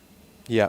And that's what I'll do. I'll get on it again and give it 100%. Well, we're going to hark back to when we first met as well, because Yep. we've been talking a lot about the EKL this weekend with Bob being here and doing a podcast God, with you haven't Bob. talked about that, have you? We have, and how Is that when I used to be a bad boy? well, my first ever race, Yeah, first ever proper race, yeah, was in the EKL at Wilton Mill, yeah. and you and I nearly had a fight. That doesn't surprise me. To be quite, we to went- be quite honest with what you, I happened used to was fight a lot at that stage. You sent it down the inside of Yeah. me and another car Right. going into that Inkerman's hairpin. Yeah, We were running the Zulu track at Wilton. Yeah. And you sent it down the inside there, yeah. and then you got repassed. Whoever it was, I can't remember who it was, then got back past you. Yeah. And I was furious. Yeah. 'Cause I was like, you have hip and shouldered me there. And there was no reason for that. Right, so then I got back past you. You hip and shouldered me again, bang, out of the way. I was like, whoa, here we go, right. So Yeah. we went down the pit straight, and you tried to turn across my nose, and Yeah. I just went, no way, mate. And I right hand down and tried to put you in the pit wall. I was like, right. Don't surprise And me, that mate. was as a red flag came out, and Bob stood at the side of the track like, what are you lot doing? You know that particular what you're talking about there. Do you know on that race, I actually had it launch with 2 wheels, landed on the back 2 wheels. Right. Right. And I thought, I'm going straight over. It's coming down on my helmet. This. Right. That's how big an impact it was. Right. And it That wasn't me involved in that, ladies and gentlemen. No, it definitely wasn't. Not no. that time. But anyway. it bounced and then came flat. Yeah. And I thought, oh, that was close. But yes, I mean that EKLs. Let's be right. That was sprint racing at a different level, wasn't it? But what great times we had. Oh, During it that was fantastic. Series, yeah, The actual friendships that we all formed on that was just incredible. But I came out of doing a lot of sprint racing, as in sort of racing in senior TKM and running other kids in European championships and stuff like that. So for me to go into something like that was like, okay, Child's play sort of thing. Am I going to enjoy this and stuff? But yeah, I mean, I really did enjoy it, and like it was a great format, wasn't it? Bob made a big deal out of that. It was great, and like it was good fun. It was really good fun. What I said as well was a real incentive for people to have a go. Yeah. At lunchtime, Yeah. you could win your entry fee back. Oh yeah, absolutely. And it wasn't a raffle or all. Yeah. It was, do you know how many? Do you sent your realise how best. many scraps we've nearly got into? Everybody. You know when we were winning the money, and like seriously, Yeah. we have had so much hassle. We had to come. well, we there was- seriously had to come off of Facebook because of the abuse we were getting. Well, there was you. So there was you. Titans. And Craig Brock Yeah. was running with you guys Cameron. at the time. Cameron and Simon. yes, Simon. Yeah. And then you had Titans, who had Ed White, Yeah. the O'Neills, and Owen Genman. Yeah. I mean, where have they gone? No, they've not done anything with their lives know, since, but have we they? can't- They're only off No. representing GB in motorsport games and stuff. This aren't is they? it. I mean, you've got. Let's you had, talk back to Roro with that. oh God! Then you had, the Northampton teams, myself included. Yeah. But you've got Luke and James, Yeah. who are now running Alpha Live. Yeah. That came out. That was born from that, really, Yeah. essentially. Yeah. Then you also had. Who else did we have? So we had yourselves, Titan, Northampton, Cambridge would pop up now and Yeah. again. Cosley Cougars with Clee. Yeah. Well, I raced with them, in a 24-hour race up at Teesside, Right. and we went into Pro Kart to do it. Yeah. And we were 5 laps up. Actually racing in a car. None of us had really driven, and we were 5 laps up. And what happened was, can you remember the little Polish kid who used to drive for him? Anyway, what happened was we were going through this chicane bit, and he wiped out against one of the higher carts, and came back in. By the time we repaired it and set off out, we'd lost his laps, and we were literally a lap down, right? So he goes, Ian, get on it and catch him up. We need to get this as back as a win. So I went, right. So I jumped on it and set off down the pit lane, got to the end and come around that first corner, hit the brake, and it went straight to the floor. They hadn't put the cable back on. And I was like, oh no. So I Where was this? So I drove it, Teesside. No, where? What corner? As you come down the pit lane, Yeah. and you go over the bump job, and Oh, then turn down at Rib? Yeah. Right. And then you turn right there. Yeah. Well, that first corner there, as I came out to hit that, and I jumped right. on the brakes, and I went like, what? Whoa, no brakes. Right. And I drove it for an hour and a half with no brakes. And one of the guys says, "Oh, brilliant, you're catching them. Can you just go a bit quicker on it?" And I went, "No, I'm going to die.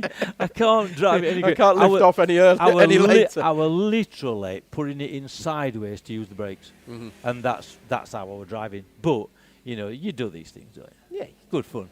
Yeah, and lifelong friends made out of it, like you say. Absolutely. Yeah. But we had some great teams, great drivers that have gone on to, far greater things than little old EKL as well. It was a brilliant time, and introduced a lot of drivers. Yeah. Used to have Dex racing with Cambridge. Yeah. He would pop in with Cambridge at times, or with Northampton or whoever, and just drop in and out of teams and stuff like that. Off being a world champion now, tough, innit? Absolutely. That's what it is. And let's be right, Bradley, Philpott. Well, Bradley used to do some as well, yeah. He came along and he brought 2 world champions. Can you remember that time when we went down to somewhere like Ella Park or something like I remember that? the Ella Park weekend for very different reasons. Well, he turned up and halfway through it went home. Right. And they were like, why are you going home? And you just weren't winning, so that was it. But after saying that, I understand it. It's so frustrating when you actually expect to do things and it doesn't happen. Well, I remember that Ella Park weekend, and I Yeah. still remember Simon. Yeah. Me and him were in the Marshall. yes. Yeah. We were in the nightclub thing downstairs Yeah. at like 2 a.m. still. Oh, God, yeah. That's 2 Yeah. a.m. of race day morning. Yeah. That's it. There was a lot went on. Oh, God, yeah. I mean, flipping heck.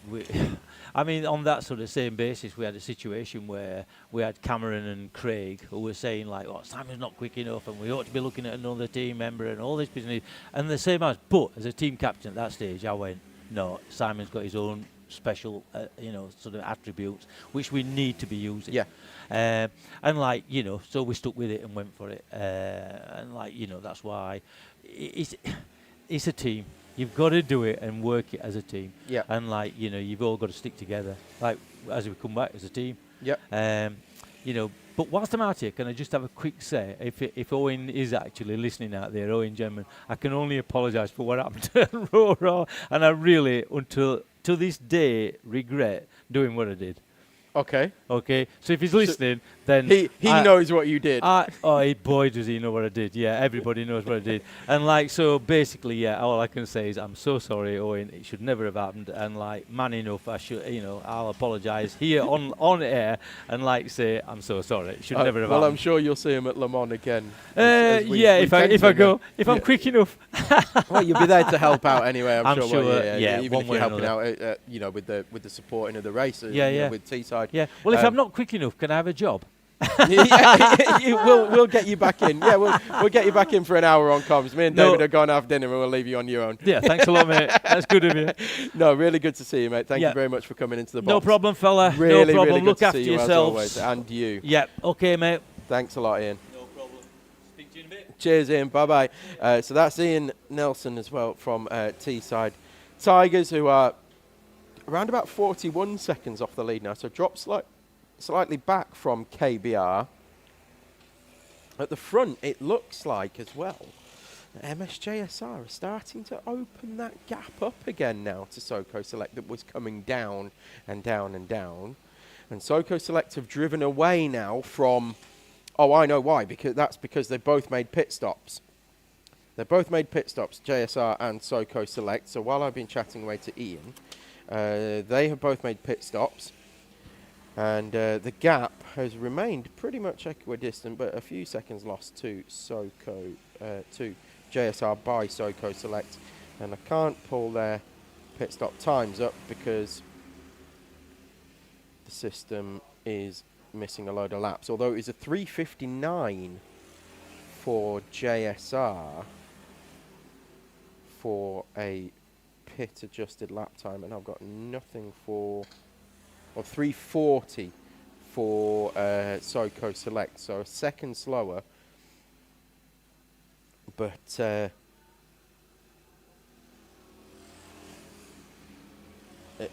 in fact, MSJSR have just had a very slow lap. A 1:18.3 has brought the gap down to 11.5 seconds. 3.7 seconds they lost on that lap, so they must have hit a fair amount of traffic. Trying to find where they are on the track. In fact, they did. They moved their way through 4 higher carts, and they must have caught them in a bad place because 43, I believe that's Connor Lucas back behind the wheel of the 43. Just have a quick look as they start to come over the line. I'll try and bring you who's in JSR and who's in Urban Orange as well. So Connor definitely in the behind the wheel of 43. MS Urban Orange will await coming through in about 20 seconds time, and I missed who was in JSR. So I'll try and get them as they come down the back straight. Oh, who is that in the Urban Orange? This is where I need my commentary wife here because he's much better at picking out helmet colours than I am.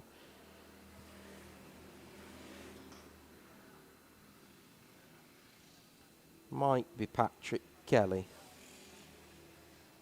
Might be Patrick Kelly in the MS Urban Orange. If they are listening in the MS awning, please get in touch on the YouTube comments and let us know.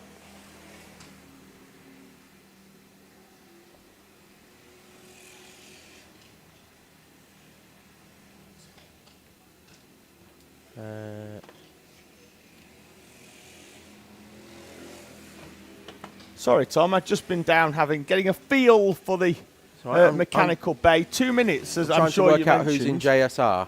I'll have a quick look, but I'll check. Whereabouts roughly are they? I believe about to come over the line, if not already, soon. About halfway around the lap, according to Al for timing. So let's keep an eye out. Are they on the track map, in front or behind of the 222? On the track map, they're coming down the hill. Are they in front or behind of the 222? I've spotted them. It's fine. I think I've got them. It's Danny Bean. Okay. Danny Bean in that one now. So Danny Bean had a bit of a slow lap. In fact, he's had another one that's significantly slower than Soco Select as well. That's brought them now under 10 seconds behind. Just Connor Lucas back out in the 43 Soco Select. I did do that. And he was waiting. And I think it's Patrick Kelly that's out in Urban Orange. It is, unless they've had a stop recently. No, for me, I think he's doubled that one for MS Urban Orange. So, Tom, David. As I mentioned when I came in and went 2, yes. It's 2 minutes is the stop time for our hire kart teams, and that's why you're seeing Lewis in the background. When the kart goes down, they'll wheel it round the corner, and it's waiting until Lewis tells them that they can go. So I say that it gives they do it, Tom. They'll change the tyres as fast as they possibly can. They'd rather have that kart waiting for 20 seconds. Yes. Rather than it being so. And they do it quickly because they do this, 60 times plus for the British 24-hour, 46 times for Le Mans. To do 16 hire karts is a fair dream for these mechanics, really. Yeah. We have two stands at Le Mans, 3 stands at the British, normally 2 in use, 1 as a spare. It's why we've got not quite as many people. Yes. Why we're missing Owen Munn. And Teesside Stig's not here either. No. I haven't seen him actually at Teesside in a while. I wonder if he's... Is he off busy racing stocks? No, I think... Nor stock pot and other stock pots are available. Well, I think recently there's been an opening at Gladiators. Right. I believe Giant has been replaced, and I imagine he's probably been replaced by Jean-Claude Van Sam. Jean-Claude Van Sam, yes. Yes, he's also not with us, isn't Jean-Claude Van Sam. Probably too big to get through customs. It's too wide to get through the metal detector. They have to build him a special one.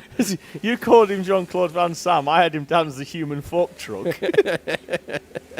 His arms. No, I didn't call him Jean-Claude Van Sam. I would love to take credit for that. I would love to take credit for that. Who was that? Sure Paul called him that. Paul Franklin. I'm giving him the credit for that one of Jean-Claude Van Sam. Genius. And far more clever than I could come up with. Michelle Earle just saying, great stint from Kobe 222 with the change of position for P1 in class. They are the only team so far to change tyres. I've been and confirmed that down in the pit lane. They are the only team to change tyres out of our owner-driver teams. And when was that, roughly? At around about the 9.5 hour mark. Because we thought it was on the 8 hour mark, but that was a slightly different issue. So around about an hour ago? Yeah. Right, so what kind of times have we been putting in and are putting in relative to those around them? Similar to Academy Pro. Academy Pro in the 116s. The times are dropping, that's for sure, but then again, I think that some of that's down to visuals. With the exception, really, of Soco Select, who... And MS Urban Blue, who've just done 2 low 114s. Yeah. They're the quickest kart on track at the moment. It is. Who's in that? It wouldn't surprise me if it was Ocean. in the 15. Let's see if I can pick them out. They're going up the hill, so they're coming through the twisties. White helmet, is that the one? Down the Youth Straight, which for those of you that weren't here earlier is between turns 6 and 7. Stop that. Stop it now. There they go. White helmet in urban blue. Is it a blue suit? Or I believe it is, but bear with as they come past. Yes, it's a blue suit with a white helmet. He wears a... See, ladies and gentlemen, as I said before he came back, this is why I need David here, because he's much quicker at finding this stuff than me. Josh Adams in that Yes. car. This is a bit like Guess Who. Does he wear a blue suit? Has he got a white helmet? Is your driver Josh? Yes. Spudrus, is Zach Dawson racing today? Yes, he is. He has been out in the 125. He's done a double stint Yes. in the MS Urban Orange car, currently running in second place. Good stint from him as well. Yes. Formula Non, giving a shout out to Carol. He's one of their drivers. It's Carol. Yes, he's with a K. The 90 in the 99. That's KBR in the pits, David. that's Carol Lashetsky. Going well in the 99, as Tom said, class leading KBR in, and that is not for mechanical. That sorry, cycles Tigers back to the front of the higher. Service. This is going to to and fro now for the next few hours at least. I caught a bit of Ian's chat as I was in and out, downstairs, back upstairs, and did I hear that saying they think that they're going a little bit longer on fuel and could potentially he thinks have they're one, doing 10 to 15 minutes longer than KBR. so that could be 2 stops by the end, and He thinks it's going to they be just one, need to stay near. which he also said equates to 3 laps. So they've been crunching the numbers down there, and if they can continue that trend throughout the night and through tomorrow morning, they're going to be a pit stop up. It's time as well, Tom, to say good evening. Good to evening. the reigning British Pro Kart Endurance champion who has joined us in the live chat. So Okay. good evening to Jess Alexander, Oh, good evening, Jess. who How I the think devil is are you? widely regarded as one of the finest pro karters in recent years. But that doesn't really do the CV justice, as she's raced all over Europe as well. But Yes. last couple of years has sort of spearheaded the Apollo charge in the British Pro Kart Endurance Championship alongside everyone's favourite fake Frenchman, Sam Spinell. Indeed. And And with support from the greatest calves in all of Scotland, if not the world. Murray Adams. Murray Adams.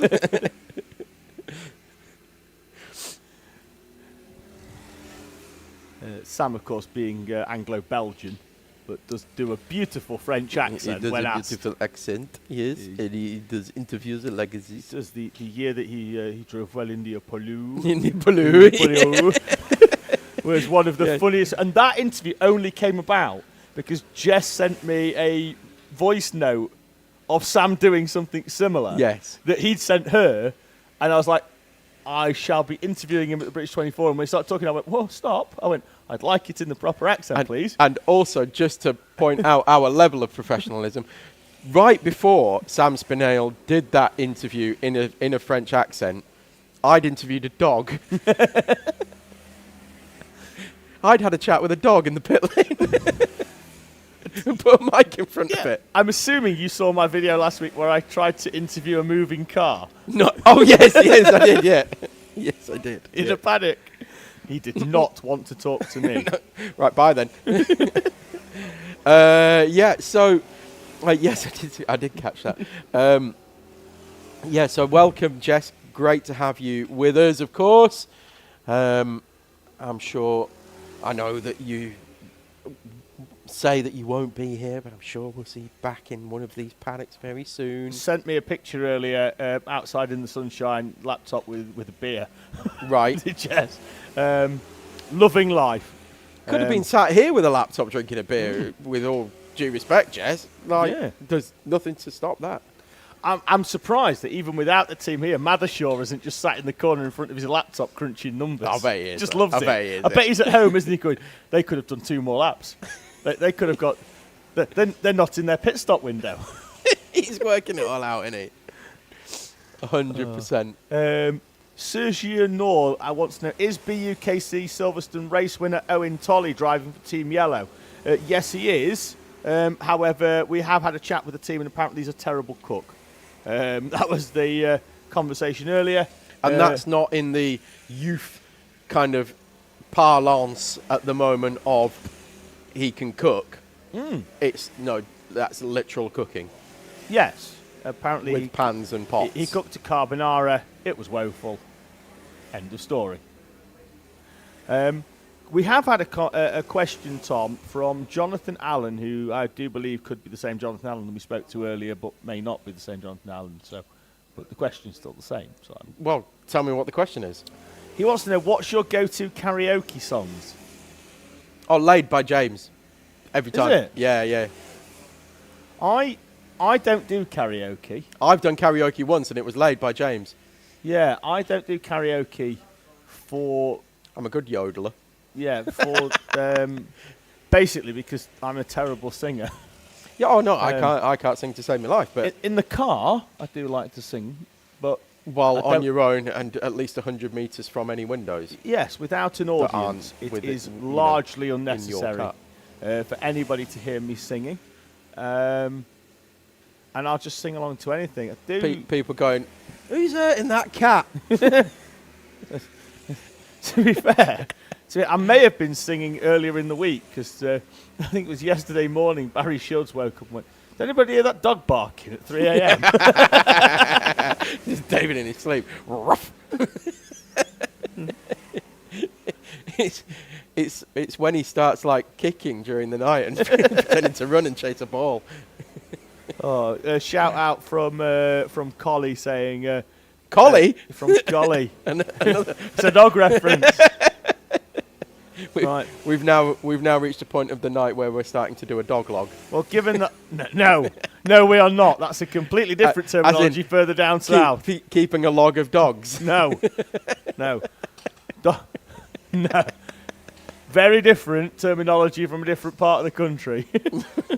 Moving on. Moving on.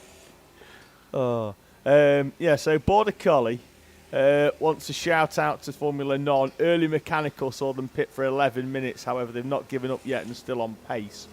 So well done to those lads. Johnny Bean as well. Shout out to Tia, who is Danny Bean's girlfriend. She has joined him out here as he races and currently leads in the number 19 MSJSR kart. Says the weather's great in Miami, Tom. Well, you say leads. Okay, he's currently It's not just the been lead anymore. overtaken. Just been overtaken for the lead off camera by MS Soko Select, who have finally fought their way back to the head of this race. Think Bean is starting to struggle now. Times in the 1:16s, and I don't think it's anything to do with Danny Bean's driving. Let me put it that way. I think the tyres may now be reaching the cliff.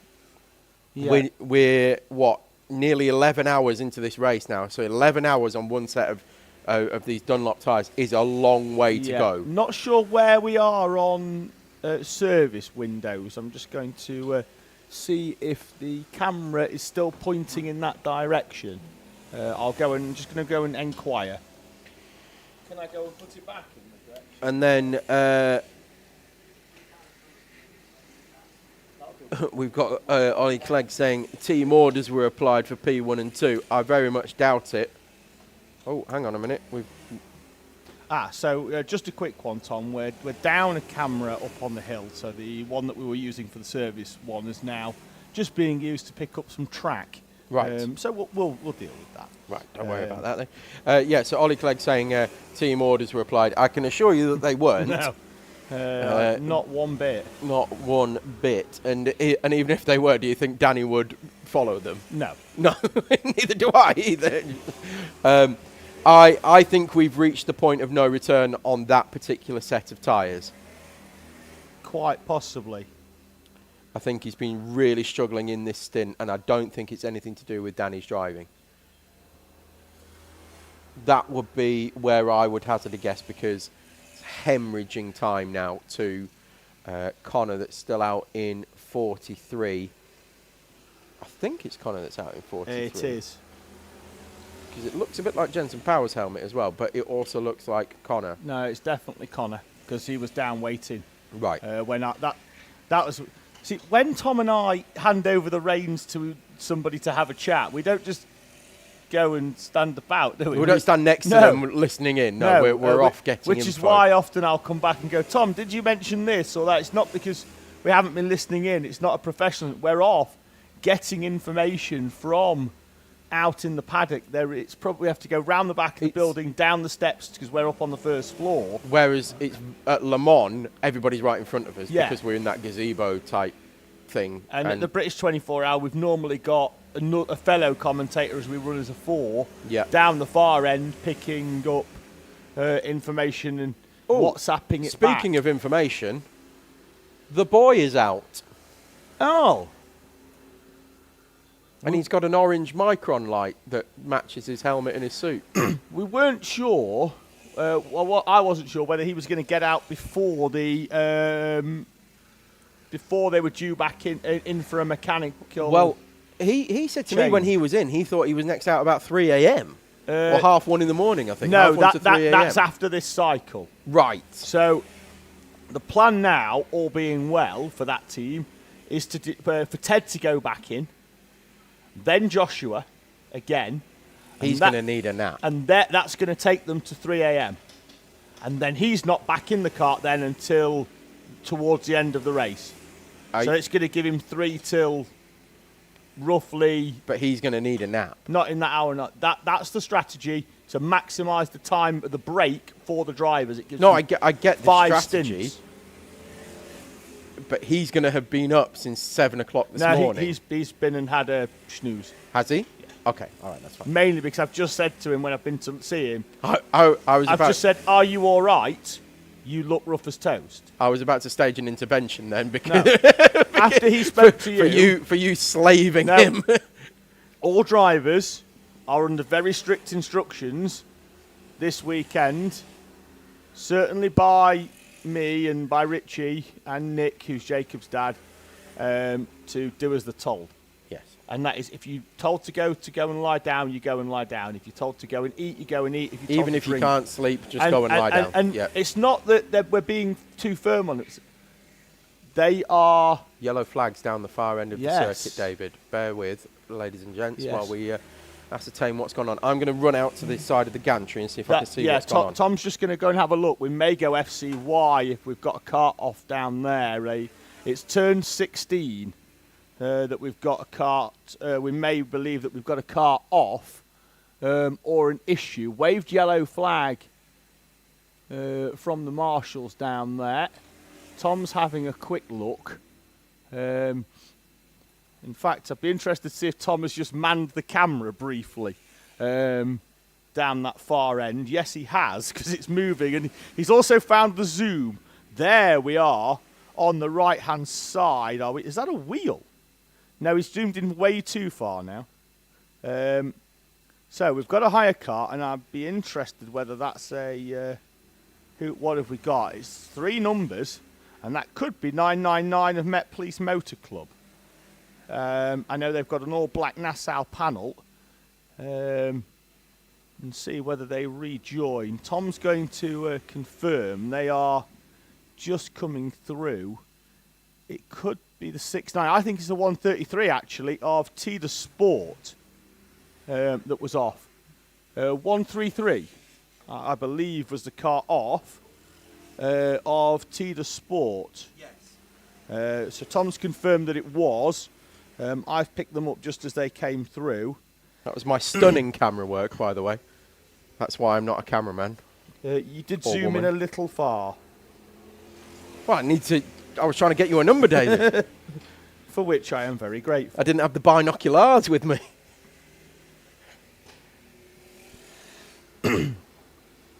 But yes, Sport with that 3-minute lap, and it wasn't during their service window either. So they have now dropped a position to TRX 376, who continue their march up the order. Slow, steady progress for TRX 376. Had their early issues, but they've run clean pretty much ever since, and they are now up to 19th overall. Met Police Motor Club are in from P3 in higher club. They've been out for 40 minutes, so that is service for them. So that they've just been called in. At the end of the pit stop window, Tom, and I know the last team that's going to get called in, and we'll come to what Tom's pointing out in a minute, but when the last car is called in, I will let you know the order in which they were called in and why and everything that's sort of gone round everything. So once that's done, I'll let you know, but for those that are watching at home, we're just going to keep it a little bit quiet on the fact that teams, they're not going to benefit, but they'll be they able can't to benefit from it. That's the whole point. They can't, but they can also potentially give their driver a bit of a heads up that they're going to be next or they're going to be soon. And whereas we know the order, and we'll keep that to ourselves until it is, the point where everybody has done theirs, and then we'll just release the information. I don't actually think we'll be here by then, but you never know. We've got an hour, and I think there are 6 teams left after this one.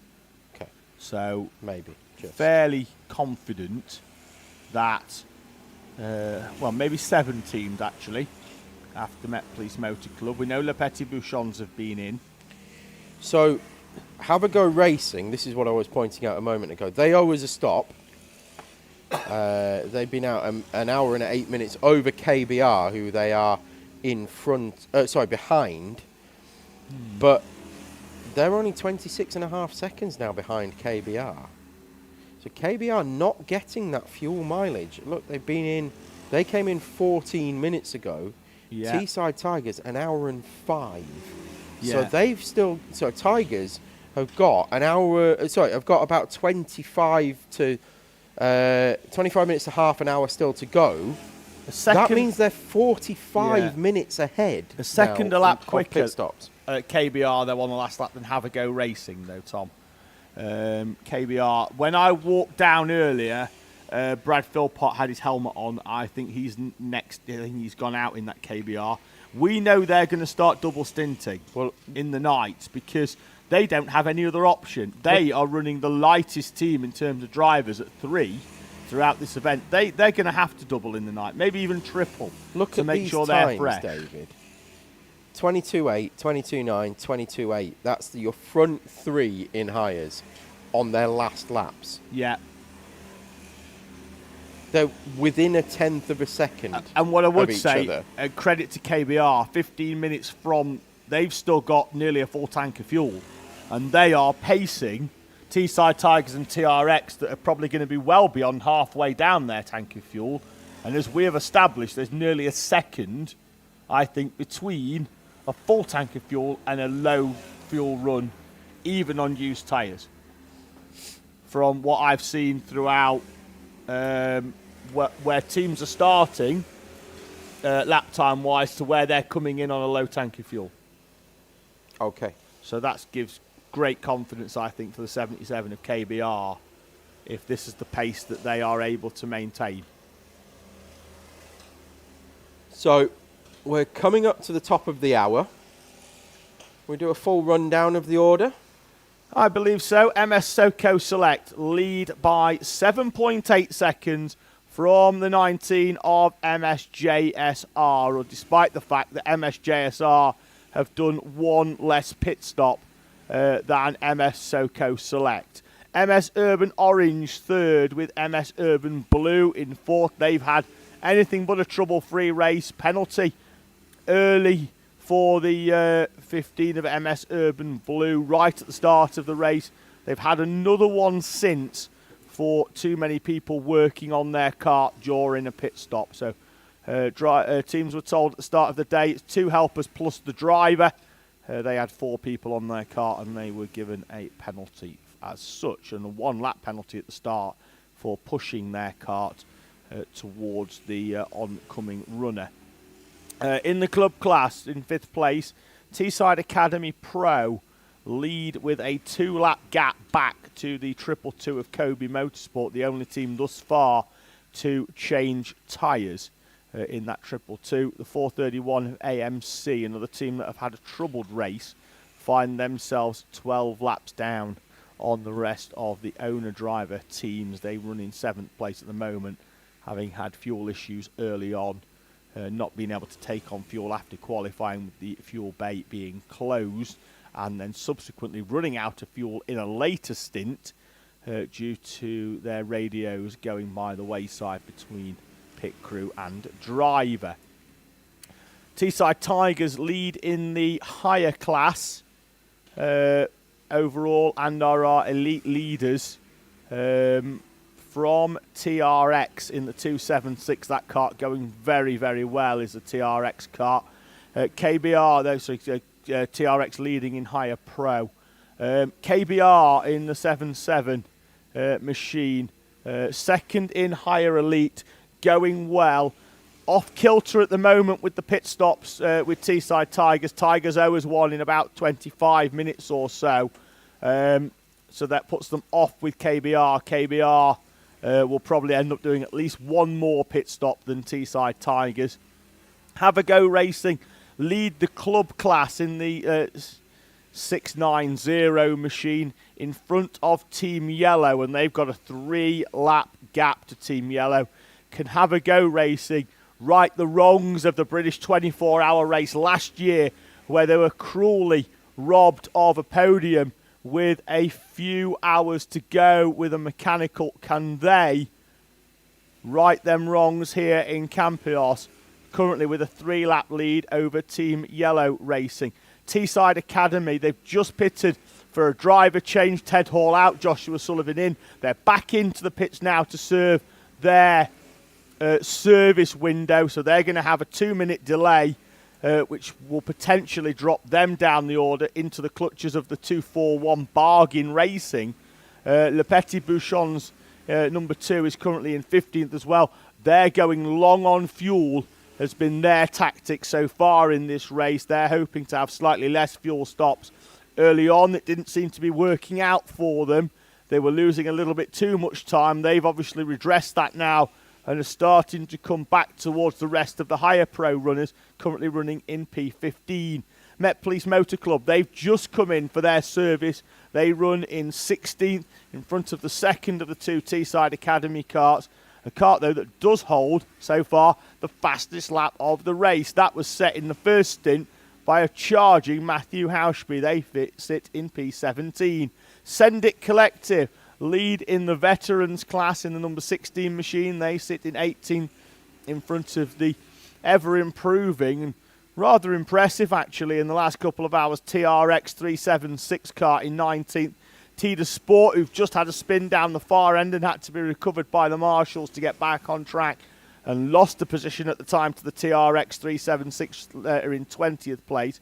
Fuelish Behaviour, who qualified on pole position but haven't been able to maintain the pace that took them there, are in 21st place. Eat, Sleep, Race, Repeat are in 22nd. We saw them going very, very well earlier with Danny Miller at the steering wheel of that kart, and they have in fact set the fastest lap in the veterans class that, to be fair, Send It Collective did have earlier, but Danny Miller broke that on lap 363, so them tyres had seen some action.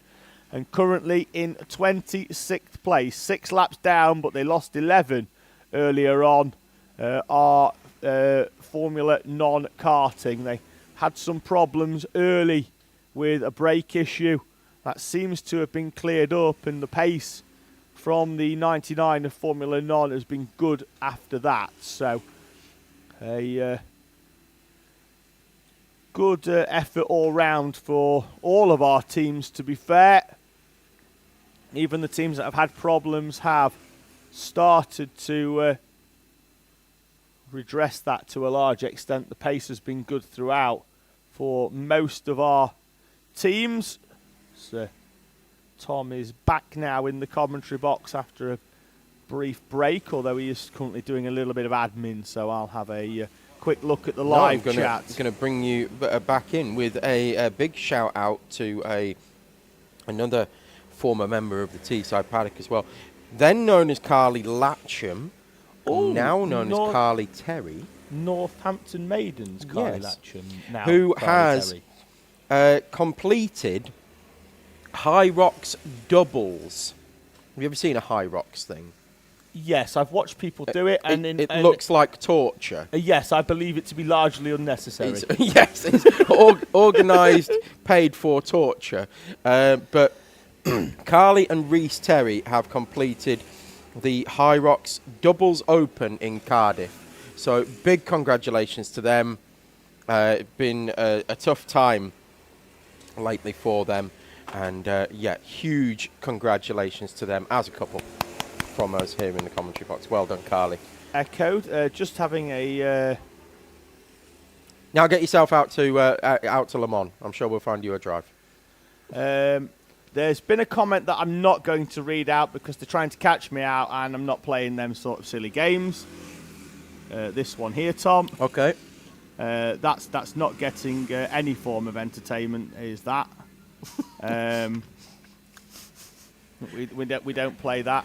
And Does give me a chuckle though, but it's not getting read out. yeah, and some people have just got the strangest names in the live chat that does seem unnecessary. So just because Tom and I are, we're just going to do it. We're just going to just report it for crack, really, because something to do, innit, Tom?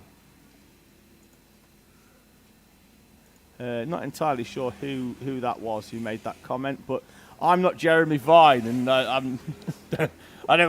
don't understand that, and I don't find it funny. He did understand it, and he did find it funny. Shout out as well to Rachel, who is Connor Lucas's considerably better half, and he can't complain because he's on track. Yeah. Which is why I say what I said. Still expecting. Still expecting. This has got to be the longest second pregnancy in the history of the world. That would be a right surprise if he returned to the UK to the second child being born. I mean, obviously they've missed it, but that's why Rachel isn't here, because it's fairly close. I think a couple of weeks off. Well, don't get too excited, Rachel. No. Don't eat any curries. Hold on for a couple of extra days.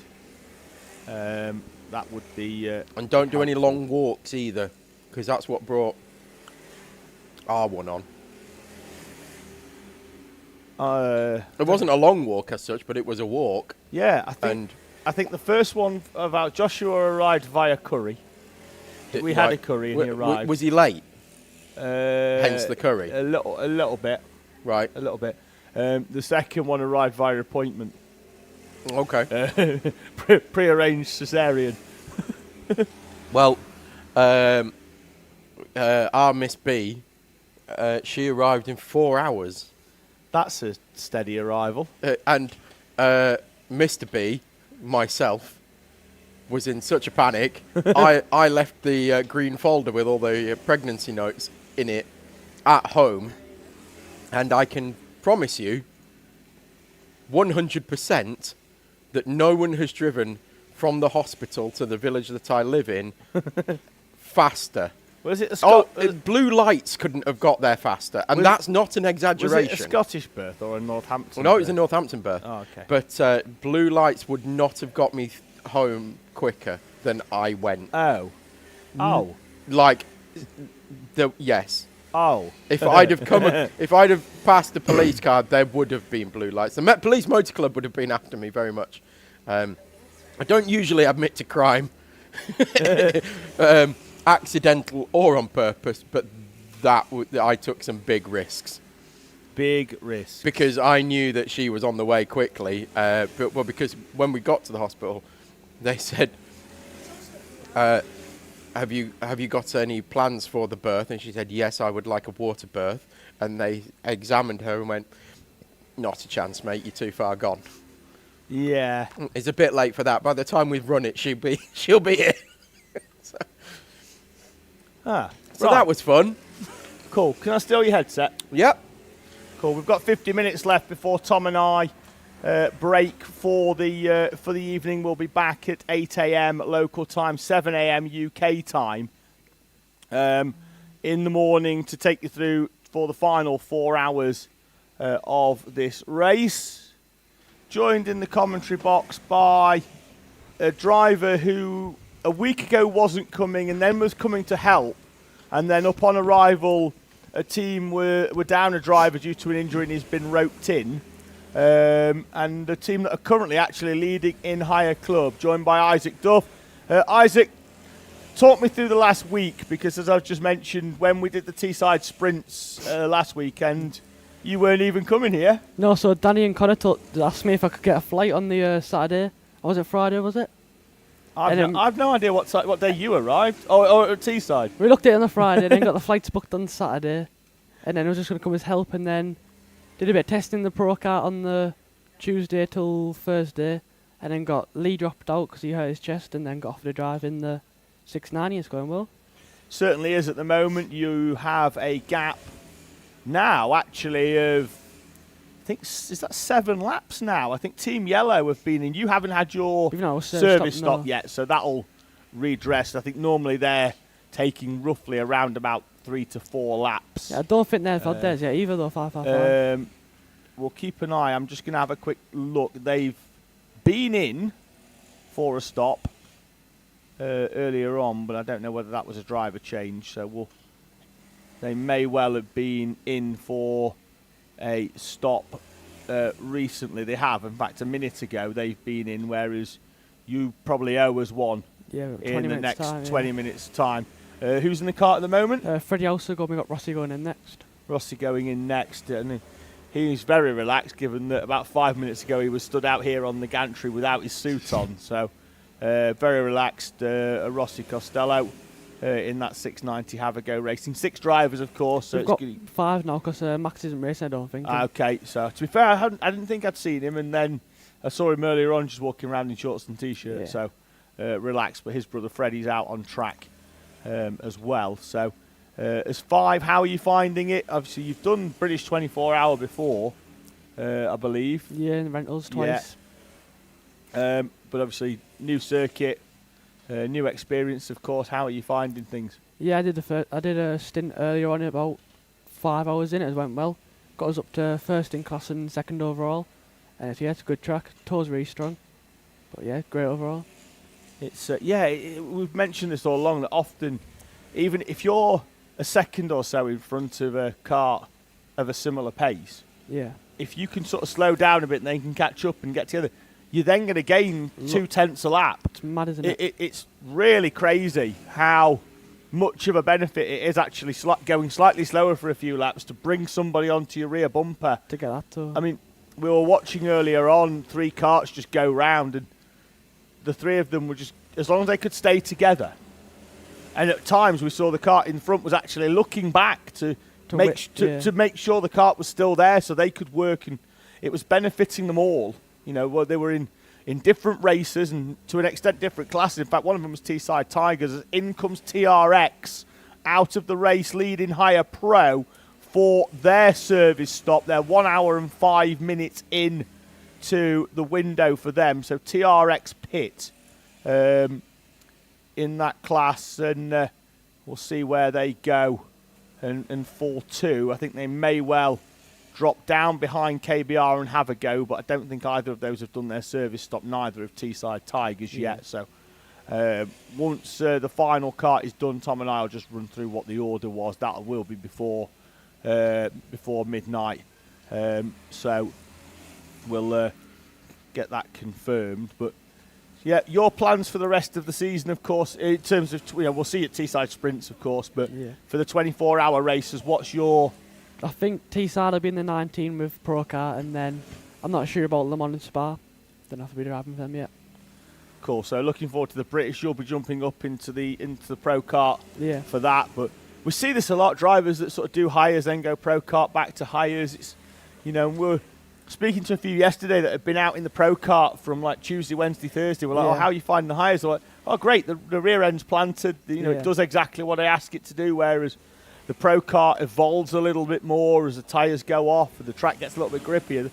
The hire karts just do what you ask it to do. All the time, isn't it? Yeah. It's a consistency game throughout. I mean, look now, higher pro, they're all together, 11th down to 14th for the higher pros at the minute. So I'm just waiting for the full cycle to go through the end of this, and then we'll see. We've got, say, 45 minutes to go for Tom and I on commentary, and then we'll be back in the morning for the rest of the race. Finally, you guys are leading in the class. Was that the hope going into it? Or Yeah. Try and get an overall podium if it keeps like this. So currently going well. Just waiting for you guys to come in. So I'm going to let you go because you'll have your service stop shortly. And pretty much straight after that, I imagine you'll be doing your driver change as well. I'm out of the Rossi as well. Yeah, so whichever comes first, we'll see whether that's a service stop or a driver change. We'll find out shortly for the 690 Have a Go Racing. Isaac, thank you very much for joining us in the com box. Greatly appreciated. I don't know where Tom's gone, but Disappeared. We'll get him back in. I think he's just outside, just getting a bit of information, which is generally what we do whilst we have these interviews on. Isaac, pleasure for joining me. Thank you very much. Greatly appreciated. Thank you. So Isaac Duff there from the 690 Have a Go Racing Kart. Back into the live chat, and we'll see you in a few moments.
So 40 minutes to go then until midnight here at Campillos. Thank you for those that have got in touch on the live chat, those that are still with us watching this race and that have dipped in and out and are watching friends and family and fellow competitors watching. Thank you to those that up and down the pit lane. We see this so many times at Le Mans and at the British 24-hour where the live stream is on in the awnings for our teams and they're watching the live stream. In fact, we've previously had times where the first time a team has realised that their kart has got a problem is when Tom and I or our fellow commentators have mentioned that their kart has stopped or slowed down.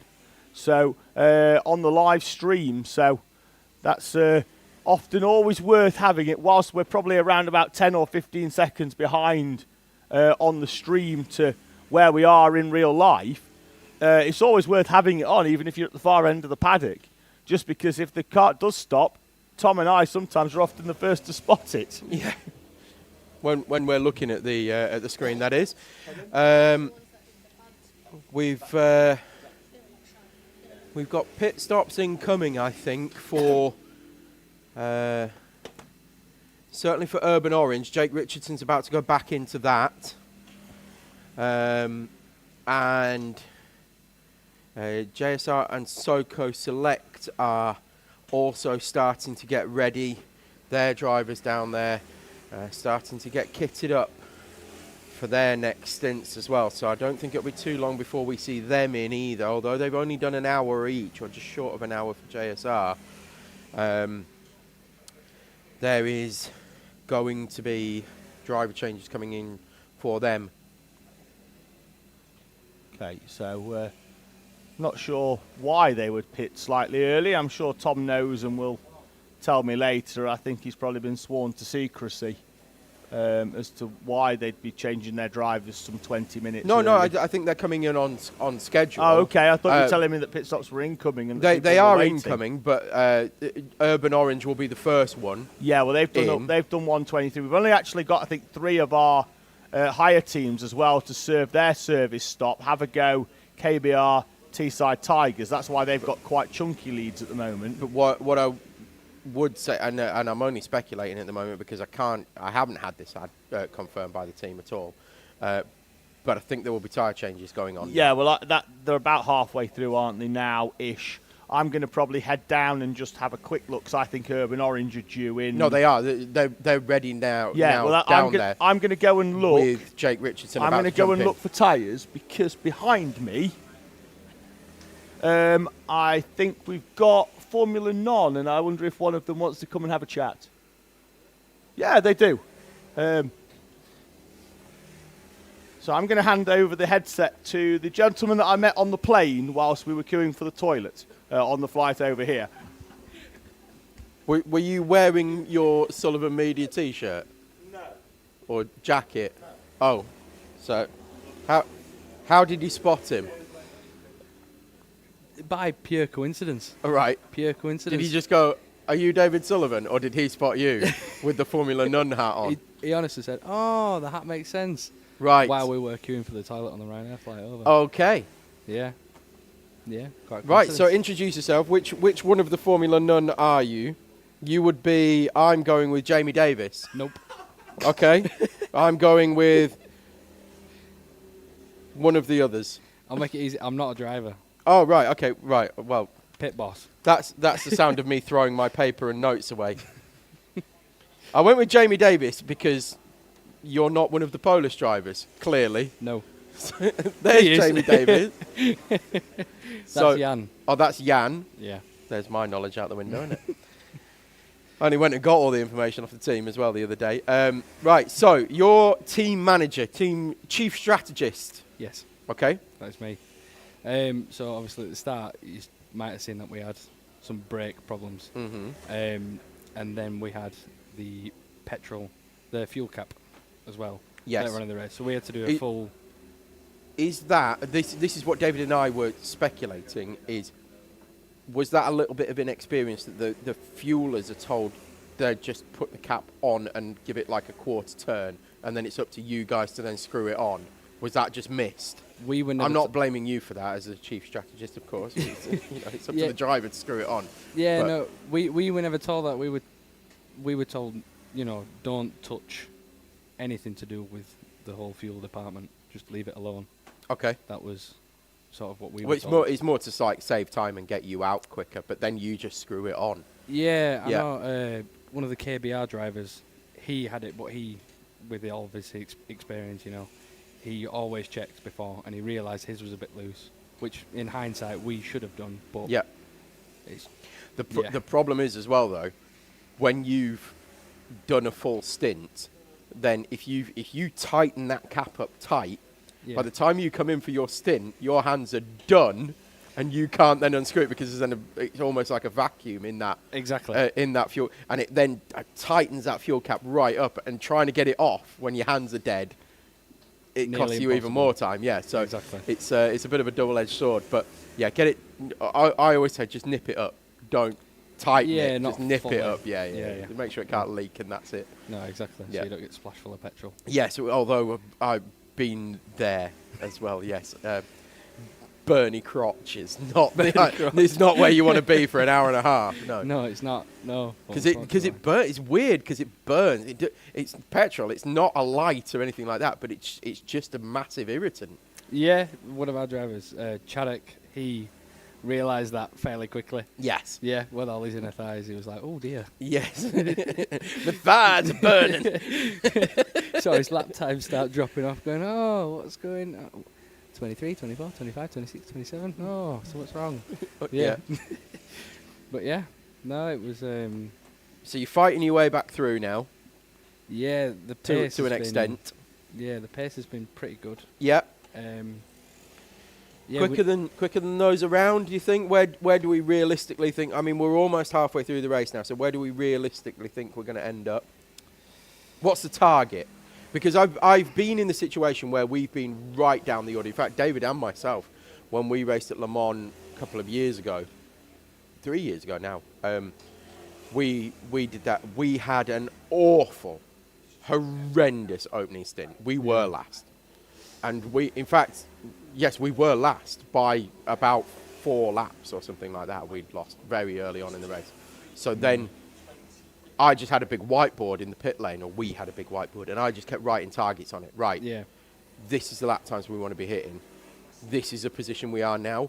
We are catching, we were like P45 or whatever. We're like, right, we're catching, we're quicker than the next 15 karts in front of us right now. Yeah. So we know that's our target. Mm. And then when we got there, right, who's next? So we were like, right, so we got to, I think it was like 28th or something like that. And it was like, right, realistically, 21st is now our ceiling. If everything goes perfectly, this is probably where we're going to end up. Yeah. And so we worked it back, and we were like, right, there's the target, P21. Then you have another breakdown. Then it's like, right, okay, we're back. Right, P31's now our goal. And you get back up, and we got to like P31, and then it was like, right, we've had another issue. In fact, it was one of our drivers went off towards the end of the race, actually. It just started raining, just started drizzling, and he just went straight on. Right. Yeah. And then he got clattered into by another cart that went straight on into the gravel. And and then that's it. You're like, right, okay, well, we might as well just park it now. We didn't. We carried on. We saw the checker flag, etc., etc. But that's the mentality, isn't it? Exactly, Of yeah. endurance racing. You just see the checker flag through. Yeah. Just you keep have to. going, keep going, keep going. Others will fall by the wayside. No matter what happens, Exactly. others will fall by the wayside. Yeah. So you're still taking it ultra serious and just, you're here for the enjoyment and here for the fun of it, but pushing on. Yeah. So it's his first abroad. Mm-hmm. 24 hour. It's only his second race. But we're definitely aiming for the next kart up in our class. So 21st overall, so you're aiming at fuelish behaviour. Yeah. Gap, 7 laps at the moment. So, going to need to go some. Yeah. Going to need a bit of luck. Yeah. We've got But, a few tricks up his sleeve. and you've got time on your side. We do. So, We do. There's still another half of the race to go. exactly. Yeah. Plenty of time. I always say, if you can lose 7 laps in the first half of the race, or if you can lose 3 laps or 4 laps or 10 laps, so can somebody else. Exactly. In the next half of the race. Yeah. Exactly. So there's plenty to keep optimistic about, and that's Yeah. all you've got to try and do. Keep the team positive, keep pushing them on, steering them in the right direction, food-wise, drink-wise, rest. Yeah. Make sure everybody's on point. Yeah. That's your job. That's all it is. Easy Yeah. as that, yeah? Easy as that. Right, so what else are you doing? Making sure morale is high. Obviously, the first half took quite a big knock Yep, to morale levels, but now as it would. But now it's starting to come round. With getting first service. Yep, That was definitely a highlight for us. That has boosted morale Yep. massively. new front tyres on. Exactly. More grip, Yep, more time to try and get some more laps down. But yeah, mainly my main sort of worry at the minute is looking after the guys yep. and making sure they're all right. We're getting to the time of night now where fatigue really starts to set in, particularly with drivers who are already on the second or even third stint already. And it's tough out there because it's dark. You've got owner carts flying past you. Just no real exaggeration. They come past it quite the lick. And you've got to try and concentrate. You've got to try and minimise your lap time, minimise your lap loss when you're being overtaken. Get in behind somebody, see if you can work with them and all that kind of stuff. But you're knackered at this point, and particularly the next few hours, sort of 3, 4 a.m. Yeah. You know, that is tough. Yeah. So that's when you, as the chief strategist, has got to be on point.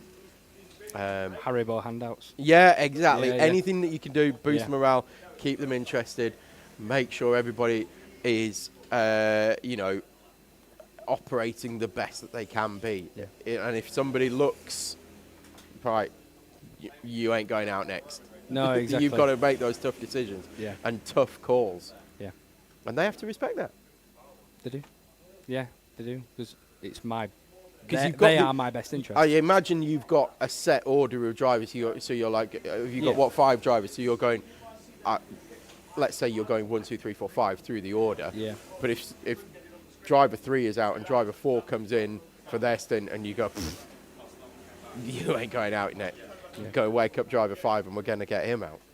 That's what we've had to do. Right. That's exactly We've what done we've that had to do already? Already, yeah. Okay, so what was the Yeah. situation? The situation, it was when we had the whole petrol problem. Right. The guy didn't have a spare suit. It was back at the villa, which is half an hour away. Yep. So we had to pull the second driver, even though we're already on driver 3, to go back to him, and then he nearly had to do a double stint, and then we swapped him out for Jan, and that's when there was the full course yellow and everything sort of started to come back together again.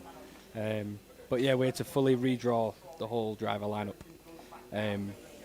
to sort of make, you know, people get all equal time on track, just so people aren't feeling left out and whatever else. Another side to morale. Yep. And more for getting us fastest drivers up first to sort of pull back what we've lost. And yeah, that's what we had to do. So Yeah. we'll keep an eye on you guys. I mean, we have been already throughout the race, but we'll keep an eye on you guys and your progress. And aiming for 21st place overall. And we'll hope that comes off for you. Yeah. Thank you very So much. thank you very much for coming in. Thank you. Great to see you all. And Are you coming to Le Mans? No. Spa? No. British? Yes. Lovely. We have right. three teams running. 3 teams. Three in the teams, British. yeah. And they are called Formula None, Formula Some, and Formula Maybe a little bit. You've got the original Formula Non karting, and then Formula Non Plan C. Plan C. Plan right. C. Okay. Yeah. I prefer my names, David. What do you reckon? He's got the 3 teams, and I said Formula None, Formula Some, and Formula Maybe just a little bit. Yeah. Yeah. Yeah. Oh, look at that. Met Police Motor Club banging in a new personal best lap of the race after just 475 laps. They've eased their way into the race.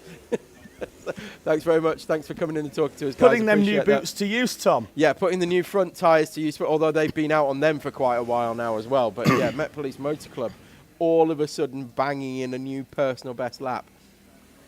475 laps into their race. Formula None, or likewise, you know, now that they've done their stop, quite a while ago now actually, but they did their personal best lap on lap 264. So again, they've had trials and tribulations early on in the race, but they are starting to try to eke their way back towards the front. You never know. They're 7 laps behind, but if they can do a pit stop less than those in front, that's 3 laps straight away. Then they only need them in front to the fuelish behaviour to have a mechanical and lose 4 laps or 2 laps or 3 laps or whatever, and they're right in the mix again. Absolutely. KBR pit after 52 minutes, and they are the last team in for service. Yes. Which now means we can share the order in which the service was done. Well, we it always went near enough last to first. at 7 p.m. Yes. was the. It changes every single race that we do. Because Cat likes to keep the drivers on their toes Well, so that it's... Like we say, you can prepare your drivers for whatever, but even with the British 24 hour, we've seen it before where teams, they're not going to get an advantage, but at least you can give your driver a quick heads up here and there to look out for the board or... Yes, You know. but what happens is Cat takes a screenshot of the timing at a particular time of the race before the service window opens, and then decides an order of what they're going to go in. Now, sometimes that can be number order. It's been quali order It's before. been quali order. It's been first to last. We've now done last to first. It can be any combination of anything that Cat decides that's what we're going with this race. And it's always different, as you said, David. It is always different. So it's always, there's no advantage to be taken anywhere. Even Yeah. if you think you can gain an advantage from it, you can't. No, certainly not. Just a quick one. MS Urban Orange, as expected, Tom, did take tyres when they came in for service. Brake pads as well for MS Urban Orange, which is to be expected. Normally they'll change them at about the halfway mark they normally do at the British 24 hours. Yeah, as well. I mean, it's not a heavy braking circuit here anyway, is it really? But Olio asking who is currently in that 125. Jake Richardson. yes, went back, Went in that car. He was down there waiting and started the race. We're halfway through the race. He's back in. he's back in. So yeah, he's they've changed tyres. We expect similar from MS SoCo Select. And there is the driver who's about to get in to the MS SoCo Select 43. That was the scary, wasn't it? reigning senior pro kart champion at Teesside, Maximus Shields. Imagine having that bearing down on you from, you look behind and there's the eyes staring at you. Dead stare. I would expect, though, the SoCo Select as well to take tyres. They are 1 hour and 15 minutes in. MSJSR 30 seconds behind now, even though they have done one less pit stop. 1 hour and 10. MS Urban Blue 1 hour and 13. So not a million miles apart, Tom, for our leaders in terms of when they're due into the pits now. KBR, we're just waiting for them to come back out, and then we'll do a full run through, Tom, I think, of the hires now that everybody has had a their service window. So we just wait for KBR to rejoin, and once we've sort of confirmed that they are back out on track, they're currently still stationary, as we can see on the circuit tracker on the right hand side, that they've been sat on the start line effectively for the last couple of minutes. TRX 276 also in the pits now. That'll be for driver change. They've been out 20 minutes, but they have had their service window of TRX. In that block, yeah, yes. so that's why it's showing that they're pitting again after 20 minutes. Because otherwise they would run out of fuel. Yeah. Similar with Teesside Tigers, they have done 2 stops back to back. So they've come in, served their service, gone straight round, back in and changed driver, which for me does slightly minimise the effect of the outlap in-lap, and just gives the new driver a full chance to just get used to the kart all the way round. So they were on schedule for Teesside Tigers, we believe. See if I can spot the Tigers kart coming through and see who's out there. The boy is still out there in the academy. He's not kart. been out for a lot. He went out. They did a driver change, then had their service. When we run through, I will just mention their service when it comes in, because they've had the longest service stop of all of our teams. That's Ian out in Teesside Tigers. Sorry, David, to cut across you there. Yeah, well, you said you were looking out for them, and Yeah. you've done what you were saying. So. Yes. Right, carry on. So I'm just waiting for KBR, Tom, to trip through. 6 minutes 27. That is not a fast service stop for KBR. And How long was the Tigers one? 6:35. We have had much quicker ones than that. Albeit No, you had it. Oh, did I? Did Yeah. I have it on the bargain list? Where? There. There, 6:43. And how long was the KBR one?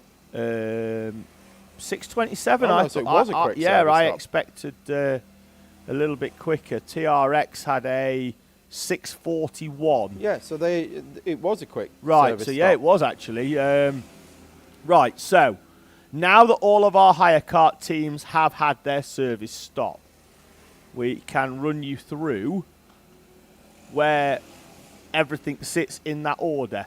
Let's say we are expecting the owners to pit shortly. We'll keep an eye out, Tom, if you can mention if that goes to pit for any of the top three, because Yep. we're waiting down there with the roaming rig expecting tyre changes. So KBR lead after their service stop puts them back into a net lead. They've got a 1 lap advantage over Teesside Tigers in that number 1 machine with Ian Nielson now at the wheel. TRX lead in higher pro.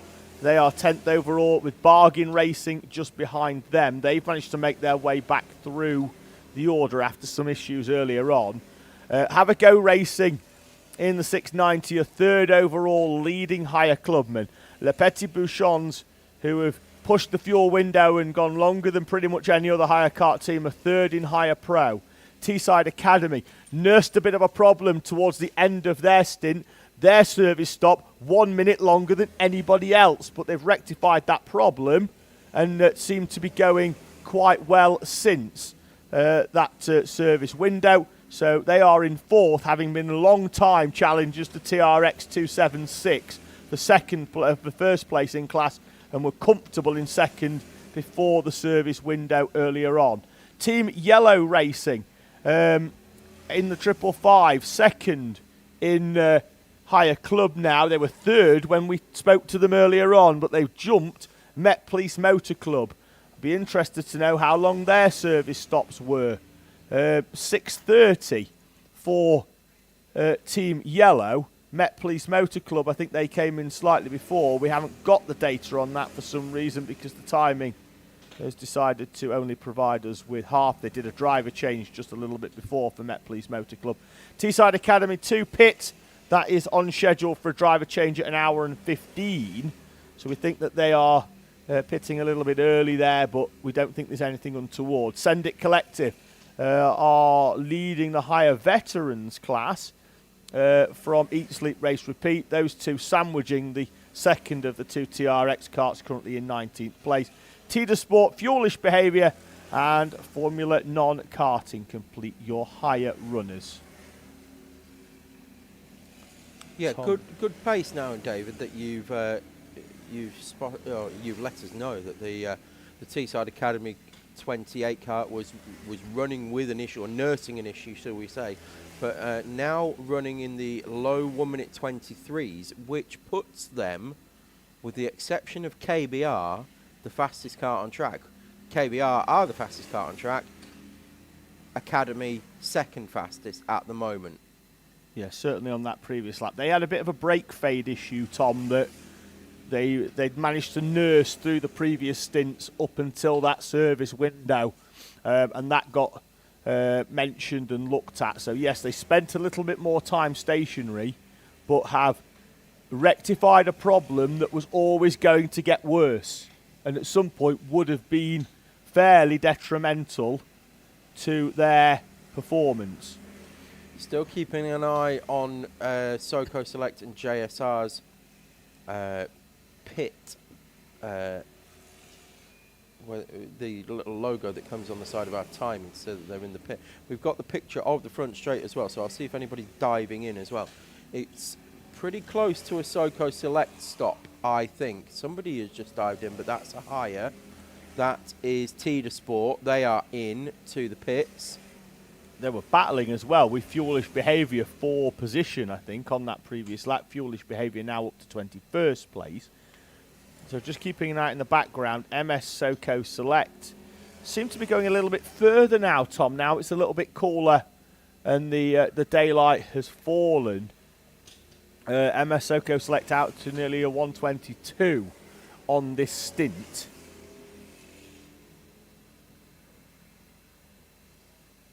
Yeah, I was while I was trying to get an update from the MS crew, I was speaking to Jack very briefly, and he was saying that really struggling to get the tyres to come in these colder conditions. Taking about 15 to 20 minutes, he said, for them to really start to feel like they're actually performing at their best. So it'd be interesting to see what Urban Orange are doing in terms of lap. Oh, in fact, they're going pretty quick. They're 14.5s. Leaders doing 14.4s though, but they are low on fuel. Yeah, and also that Urban Orange car, remember, we know that these Dunlop tyres give you a good 40 to 50 laps before dropping to a consistent level that's normally around about a second off their optimum. I think the Urban Orange with the fastest lap was lap 47, but other than that, look at Academy Pro lap 5, AMC lap 4. The top three at the minute all set their fastest lap inside the first 12 laps, which is still what MS Urban Orange are doing on these tyres at the moment. Mm-hmm. True. So they've been out there about 20 minutes now. So they're on 14.6 that time around. Still awaiting, and I'm hoping we stay on this camera for a while actually, so we can spot Soco Select and whether they are going to come into the pit lane. Should be heading around any time now. 1 hour 24 minutes. Nope, still going. Connor Lucas, I just came over the start line there, lifted his leg up to try and have a look at the fuel. Seeing what's left, yeah. Saw another driver do that earlier in Hires. He literally put his foot out and up on top of the Nassau panel in order to have a proper look down and I round. always found that really difficult to judge the fuel.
helping the pit stops.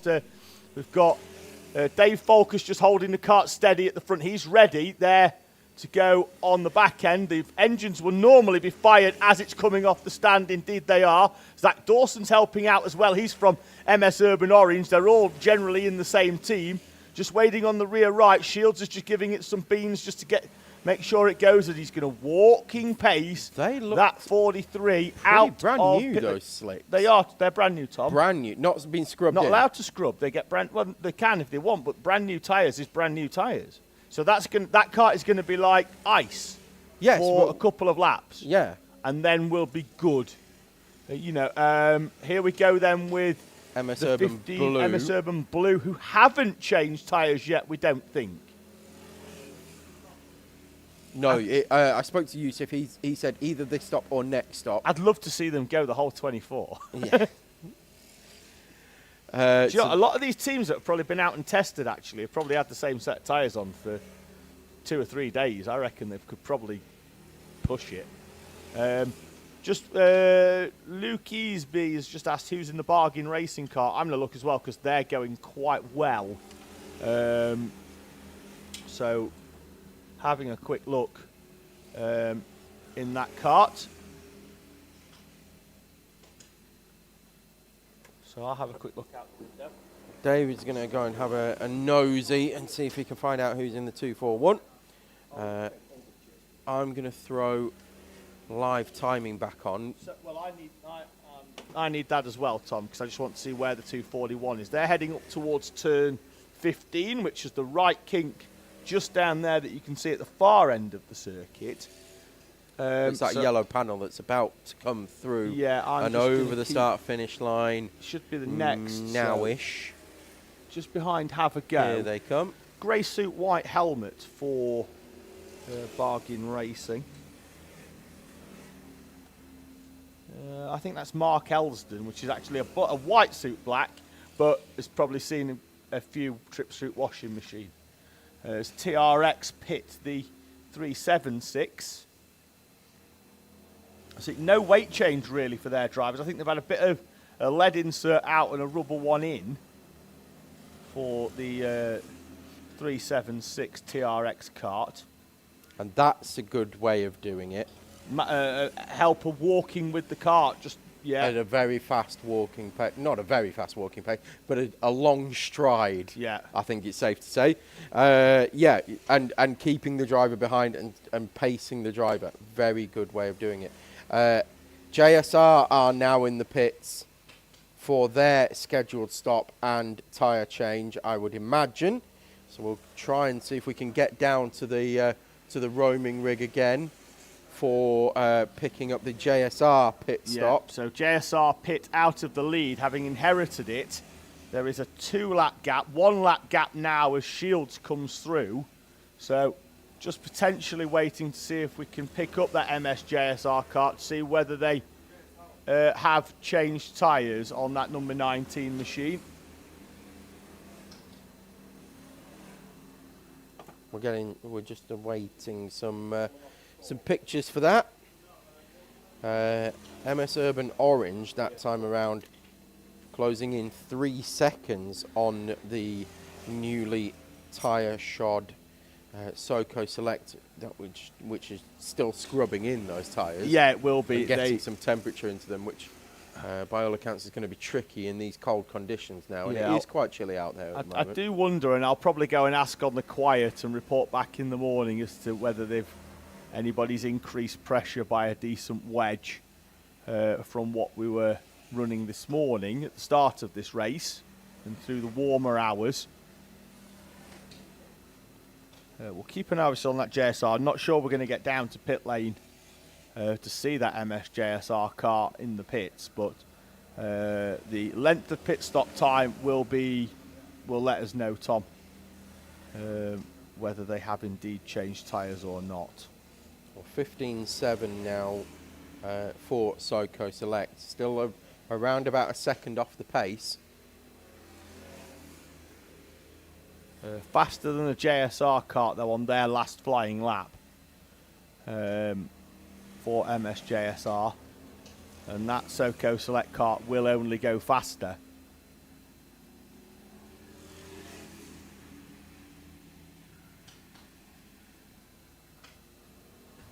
Yeah, so Max Shields at the wheel of 43, MS Soko Select now.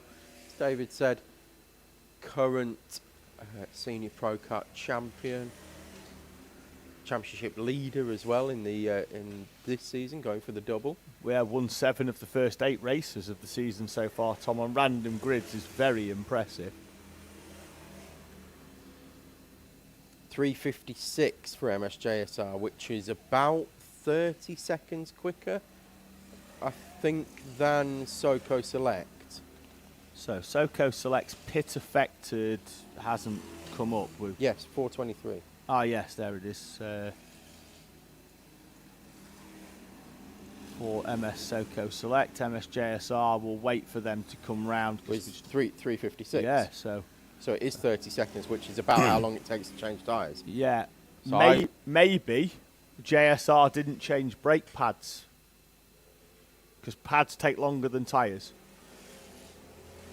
So depending if they didn't need them, if the pads were still good, maybe JSR didn't change brake pads. It is a potential option. Brake pads always take a little bit longer than tyres, or the fiddlier at the back. So that is a potential. Well, again, Tom and I will find out, but we're probably not going to be able to report that back, Tom, because we are only 4 minutes away from the halfway mark in. Well, it's definitely a 24-hour race, not a 224-hour race, as the top corner still states. But we can't change that because the timing's already started, so it is what it is. Crossing the timing line then, MSJSR, after their stop, lead this race by 18 seconds from MS Soko Select as we head towards the halfway mark. So what we're going to do now as well is, as we head to the halfway mark, we're going to replay the podcast around about midnight local time, 11 p.m. UK time. I'm going to replay the podcast that we filmed and did yesterday. Tell I'm getting tired now. It was only yesterday and I've already forgotten when it was. With Gracie, Brad Philpott, Dan Bugard, Bob Pope, myself and David. We sat down for around about 40 minutes time. We're going to bring that to you very shortly.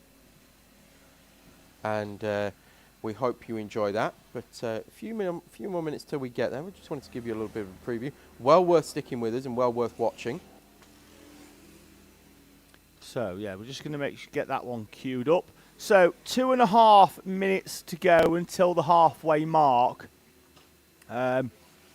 With MSJSR in the lead. AMC Racing pit after an hour and 26 minutes. Here they come into pit lane. Riley Matthews at the wheel of that kart. They're going to hand it over and they're going up.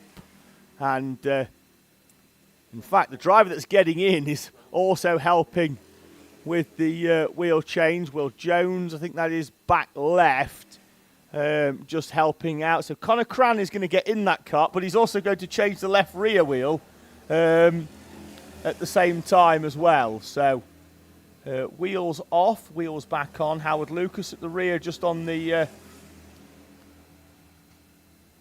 brake pads. What you've got as well is that's Riley Matthews' dad, and you may well be thinking, well, he doesn't look like he's doing a lot. He's holding that kart steady because you've got people working on all 4 corners, Howard working in the back, that you need somebody making sure that kart isn't moving so that everybody can work comfortably on that Andy's Man Club Racing kart in the 431. So they're just having their change. I think that's Kyle Burns in the red or orange hoodie on the left front.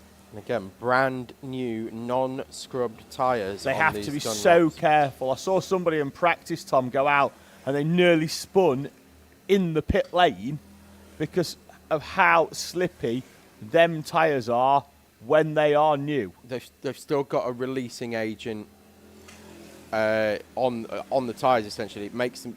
It feels really greasy even to the touch. Yeah. So that's going down on the tarmac, and then driving through. And like David said a minute ago, it is like driving on ice. So and it takes them a while to scrub in. That kart going back onto the ground. There's Connor Cran, who was the driver earlier on that had comms issues, and that car ran out of fuel. We'll see them come down the pit lane here. Yeah, just want to see how they navigate this right-hander at the end of the start of the lap, Tom. Very tentatively. Yes. So it's going to take a little bit of time. You can see the car just didn't go. Yeah. You know why it didn't go? It's because it's just spinning the wheels up. Certainly is. So we reached the halfway mark at the first ever Teesside Run 24-hour race here from Kart Centre Campillos, with MSJSR leading by 15 seconds from MS Soco Select and MS Urban Orange. All three of the top three on the lead lap, 50 seconds splitting the top three. MS Urban Blue in fourth. In club for our owners, it's Teesside Academy, Kobe Motorsport and AMC. KBR lead in hires from Teesside Tigers. They're both in elite. Your pro class is being led by the ever-impressive TRX 276 in front of Le Petit Bouchons and the Teesside Academy 28. Club in hires being led by Have a Go Racing, Team Yellow Racing and Met Police Motor Club. And our veterans class being headed by Send It Collective and Eat, Sleep, Race, Repeat.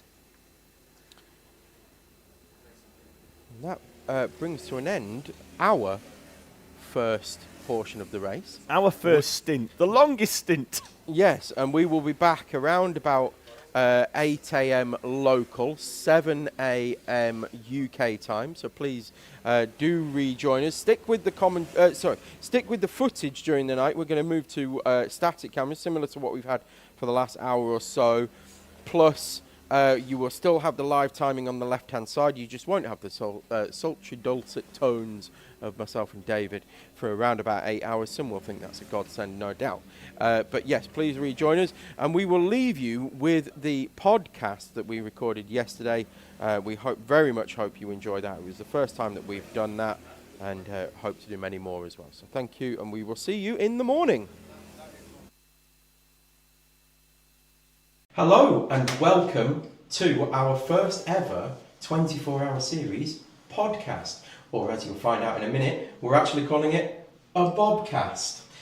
With me, David Sullivan. I'm Tom Butterworth. This is David Sullivan. My commentary wife, the deck to my aunt, something like that. We've got Bob Pope with us, the father of pro karts. I think it's safe to say that's how we're going to know him forevermore as well. We've got Brad Philpott with us.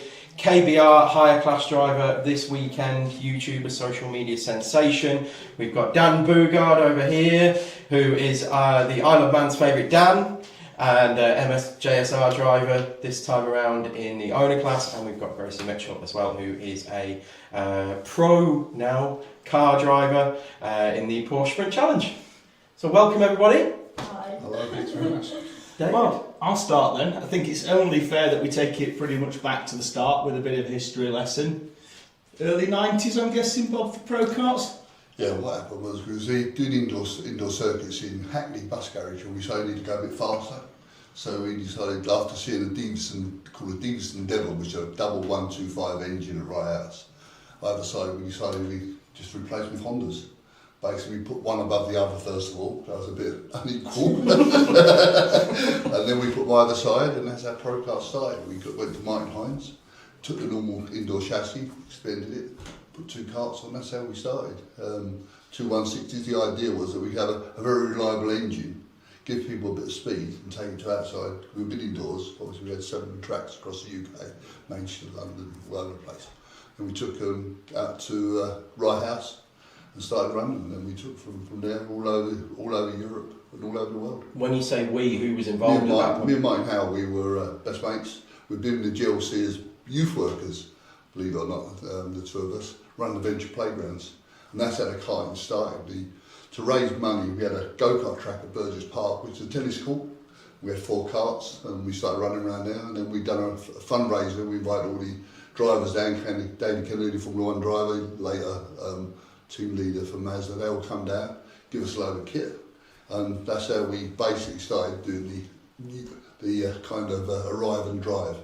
And then when we got made redundant from the GLC, we took the go-karts and we went to the When you say took them, well, well, basically the plumbers acquired them. When the GLC shut down, the people who did the plumbing stole the plumbing gear. The man who did the van stole the van, and the people who did the go-karts and the inflatables. Allegedly. Took the, well, it's a long time past there, we took the inflatables and face painting in the go-karts. What's the statute of limitation in the UK? Well, yeah. There is the theft. I think so. And basically, it was running at Docklands for the Formula One race. We were doing the face painting, and it started to rain. And had this great big warehouse, so we moved indoors, and we thought, that's it. And Docklands agreed to rent us an indoor track, which is enormous, for 50 quid a day, as long as we cleared up in the night. So that's how the indoor karting started. And say that we wanted to go outside, so we put 2 engines on, and it went from there. And we've done a series and went all over the world with it. Martin mainly to the Middle East, I went across Europe and into South America, and that's really... And pro karting was born. That's it, and then the first people who took it really up, first of all we used to go places and bring on a lot of English teams and then have a partner in each country. Pro karting got bigger and bigger and... Absolutely, we were very big in the UK at first. We had the Honda Pro Kart Challenge, which was in the early 90s. That was great, with 160s, very simple chassis. Choice of 4 tyres, so you kept the economy, kept it economic because you had a cheap jack. We had Bridgestones, you had Dunlops, and you had a couple of Korean tyres or something else, or Czechoslovakian tyre, so you could choose what way you wanted to race on. People tended to buy the Bridgestone or the Dunlop, but you had the opportunity to buy something else. And the kart river then was only 1,400 quid. So a set of tyres were £45, so it's very easy. 1,400 quid in the early 90s, so it's about £6,000 now. Absolutely, yeah, absolutely. That was the idea, was easy racing, and that's where it went on. Brilliant. 24-hour wise though, I think I saw something that this is the 10th different country that the T-side sort of fraternities arranged a 24-hour racing. First time here at Campillos, you know, you've enjoyed the day. You've just been sat watching everything unfold. You know, from where you started to where you are now, that must be quite pleasing. That's how far this has come. Well, I say it was. We used to be able to go everywhere, from Gothenburg all the way out. We'd load up lorries and just move through Europe. Obviously, as they put their own carts out, now it will become possible. It's great now. We've been doing Le Mans for 35 years. 91 was the first year. 92 was the first year. We used to do 2 a year initially. 1 year, 1 British, because you couldn't have the British race Europeans. Because the British were much harder than the Europeans. They never took no prisoners, you know, you had Belgians and nice guys from Holland being run off the track by like Bradley and all the other, Howard and all them, you know, so it changed a bit. Well, that brings us on nicely to Brad. We've mentioned you here in the higher class as well. I'm going to go slightly off topic from what we discussed before this. I've just realised I met you 15 years ago for the first time, before I actually started racing, believe it or not. Okay. You won't remember this, but there was like a corporate session on at Wilton Mill, and you just randomly turned up. I think it was like a Tuesday night or something. Sounds like something that he would do. But yeah, randomly turned up, and there was me and my stepdad Simon, and we were just out for a bit of a play on before I'd even started racing. You turned up, right? Hi guys, I'm Brad. What's your experience? What are you like sizing us up before we'd even got on track? And you're exactly the same now, really. It's not changed in 15 years, yeah. But YouTuber, social media personality. I think it's, you know, and obviously professional driver, semi-professional driver now. What's YouTube? What are the opportunities that YouTube brought to the table? Really, I think it's probably best to ask, how has social media helped you in your career? Yeah, so I always just used to record races I was doing and post them on YouTube for my own benefit. And no one ever watched them because it was just my own channel about me. And they were never edited or produced. And I started racing in a series a couple of years ago and started making the videos slightly more seriously and making them very jokey and a little, you know, slightly rude because it was mainly for me and my mates at that point. And then at the next race, a couple of the dads said to me, "Oh, my son watches your race, watches your videos, sorry. Do you mind not swearing?" And I thought, oh, okay, people are actually watching now. So I then started taking more care and doing it a bit more on purpose and planning videos. And that was 2 years ago, and now it's my job. It's gone from being a little hobby on the side, and now I'm full-time making karting videos on YouTube. Every weekend I'm racing the kart, I then edit it Monday, Tuesday, Wednesday, post on Thursday, I'm off to the next track. And it's literally like that, like a cycle. In fact, in the next month, I'm doing 3 24-hour races, one each weekend, and some Rotax challenge thing at Silverstone. Just like, it's constant. And so in terms of opportunities, it's basically given me a lot of invitations to do racing, which works really well because I need to make videos. That's now my living. Yep. And if people want me to come and do an event, I went up to Scotland a couple of weeks ago to race a KZ kart for the first time. It was really cool. And they asked me to come, and they booked me the hotel and like paid for the travel, and it's just all laid on, and I just filmed what happened. So I'm still doing the same thing where I'm making videos and for myself mainly, but obviously now knowing that it's also paying the bills. So it's given you the opportunity to actually be a professional racing driver. Kind of in that respect, it's YouTube that's paying it for it, but so, it's professional still. Yeah, so car racing has been my job for the last nearly 20 years. Yep. But it's just strange that now the thing that is paying the bills is actually the part of motorsport I love more than car racing, which is karting.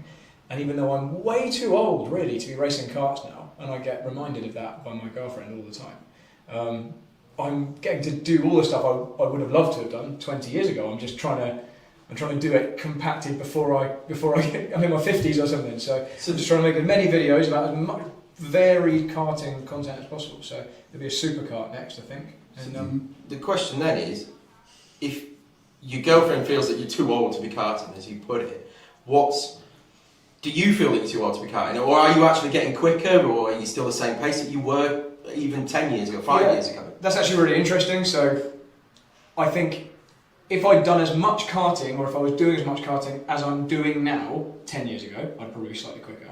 But I'm probably quicker now than I was 20 years ago or 10 years ago, just because of the sheer amount. Like, just so many laps, so much seat time. Well, we've said it for years, haven't we, that there's no substitute for seat time, is there? It's one of the things now is everybody's got a driver coach here and a driver coach there, but what they don't have is enough seat time. They go and they'll do 10 minutes an hour on a practice day for 80 quid. What they really need to do is go to a small track, pay 50 quid and get 2 hours of track time a day and just go round and round and round and round.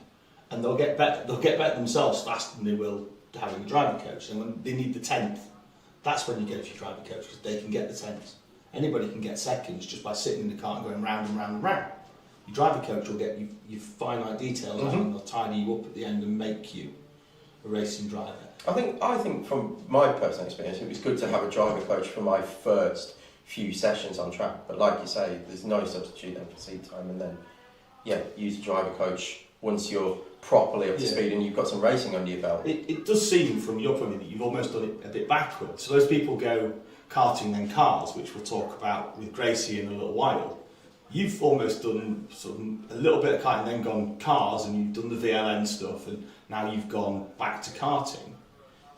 How does it feel? A bit weird doing it the opposite way around? It is strange, but also I really like having a bit of a unique perspective, because other karting content creators, of which there aren't that many who take it seriously, but most of the people who do are kind of either on the path to cars or they'd really love to be racing cars, whereas I've got this perspective of having done quite a lot of stuff, spent like almost decades, I think it's still a decade and a half actually, of car racing.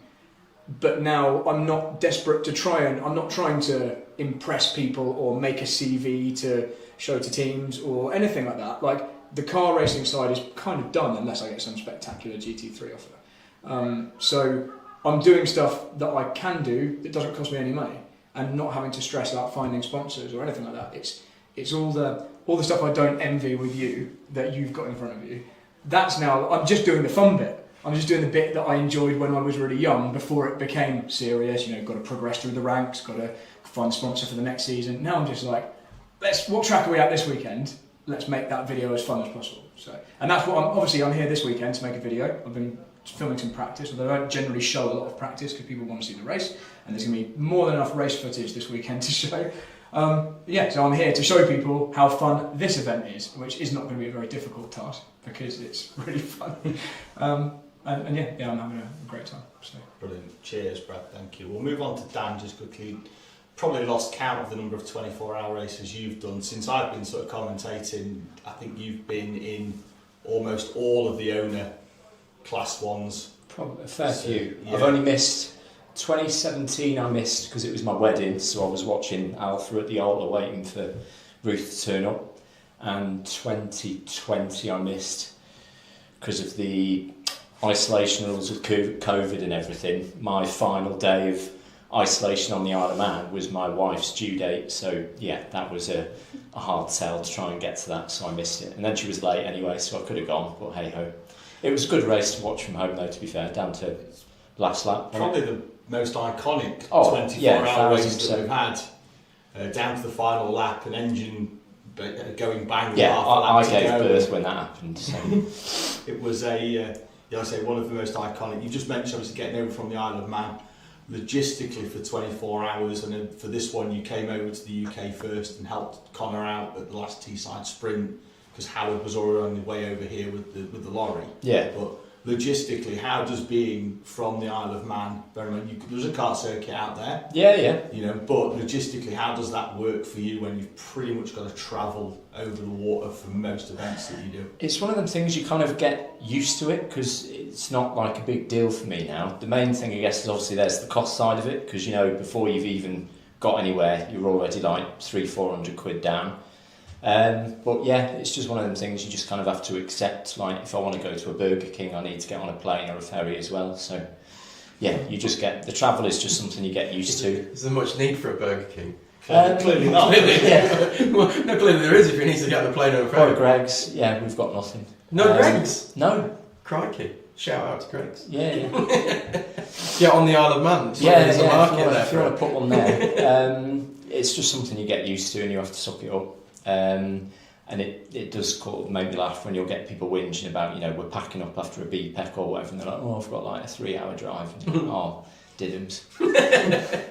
And particularly as well when your van does break down regularly. So What would have been a 12-hour journey is often a 2-day journey. 2-3 days, yeah. And then I'm normally on like an overnight boat, get home just in time to have like a shower and then straight off to work. But by contrast to Brad's social media presence, Dan's the usual ones come from the hard shoulder of some motorway, don't they? Yeah, they do. So, here's my van part, the rear axle appears to have fallen out. I have now got an axle. I've got an axle in the boot of my car that is sat on Howard's driveway waiting to get back to the Isle of Man. So hopefully the car doesn't launch itself and then all will be good.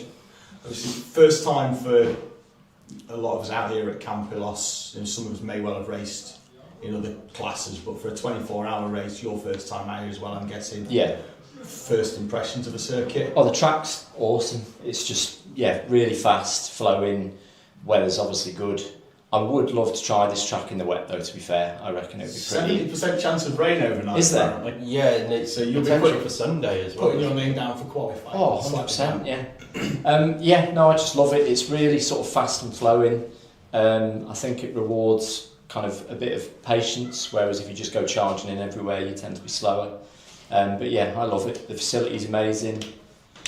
Yeah, the whole thing worth travelling over. It works. Yeah. It does work, doesn't it? And I think logistically, like with flights and stuff, I can probably get here quicker than I can get to Clay Pigeon in the van. What was the flight route?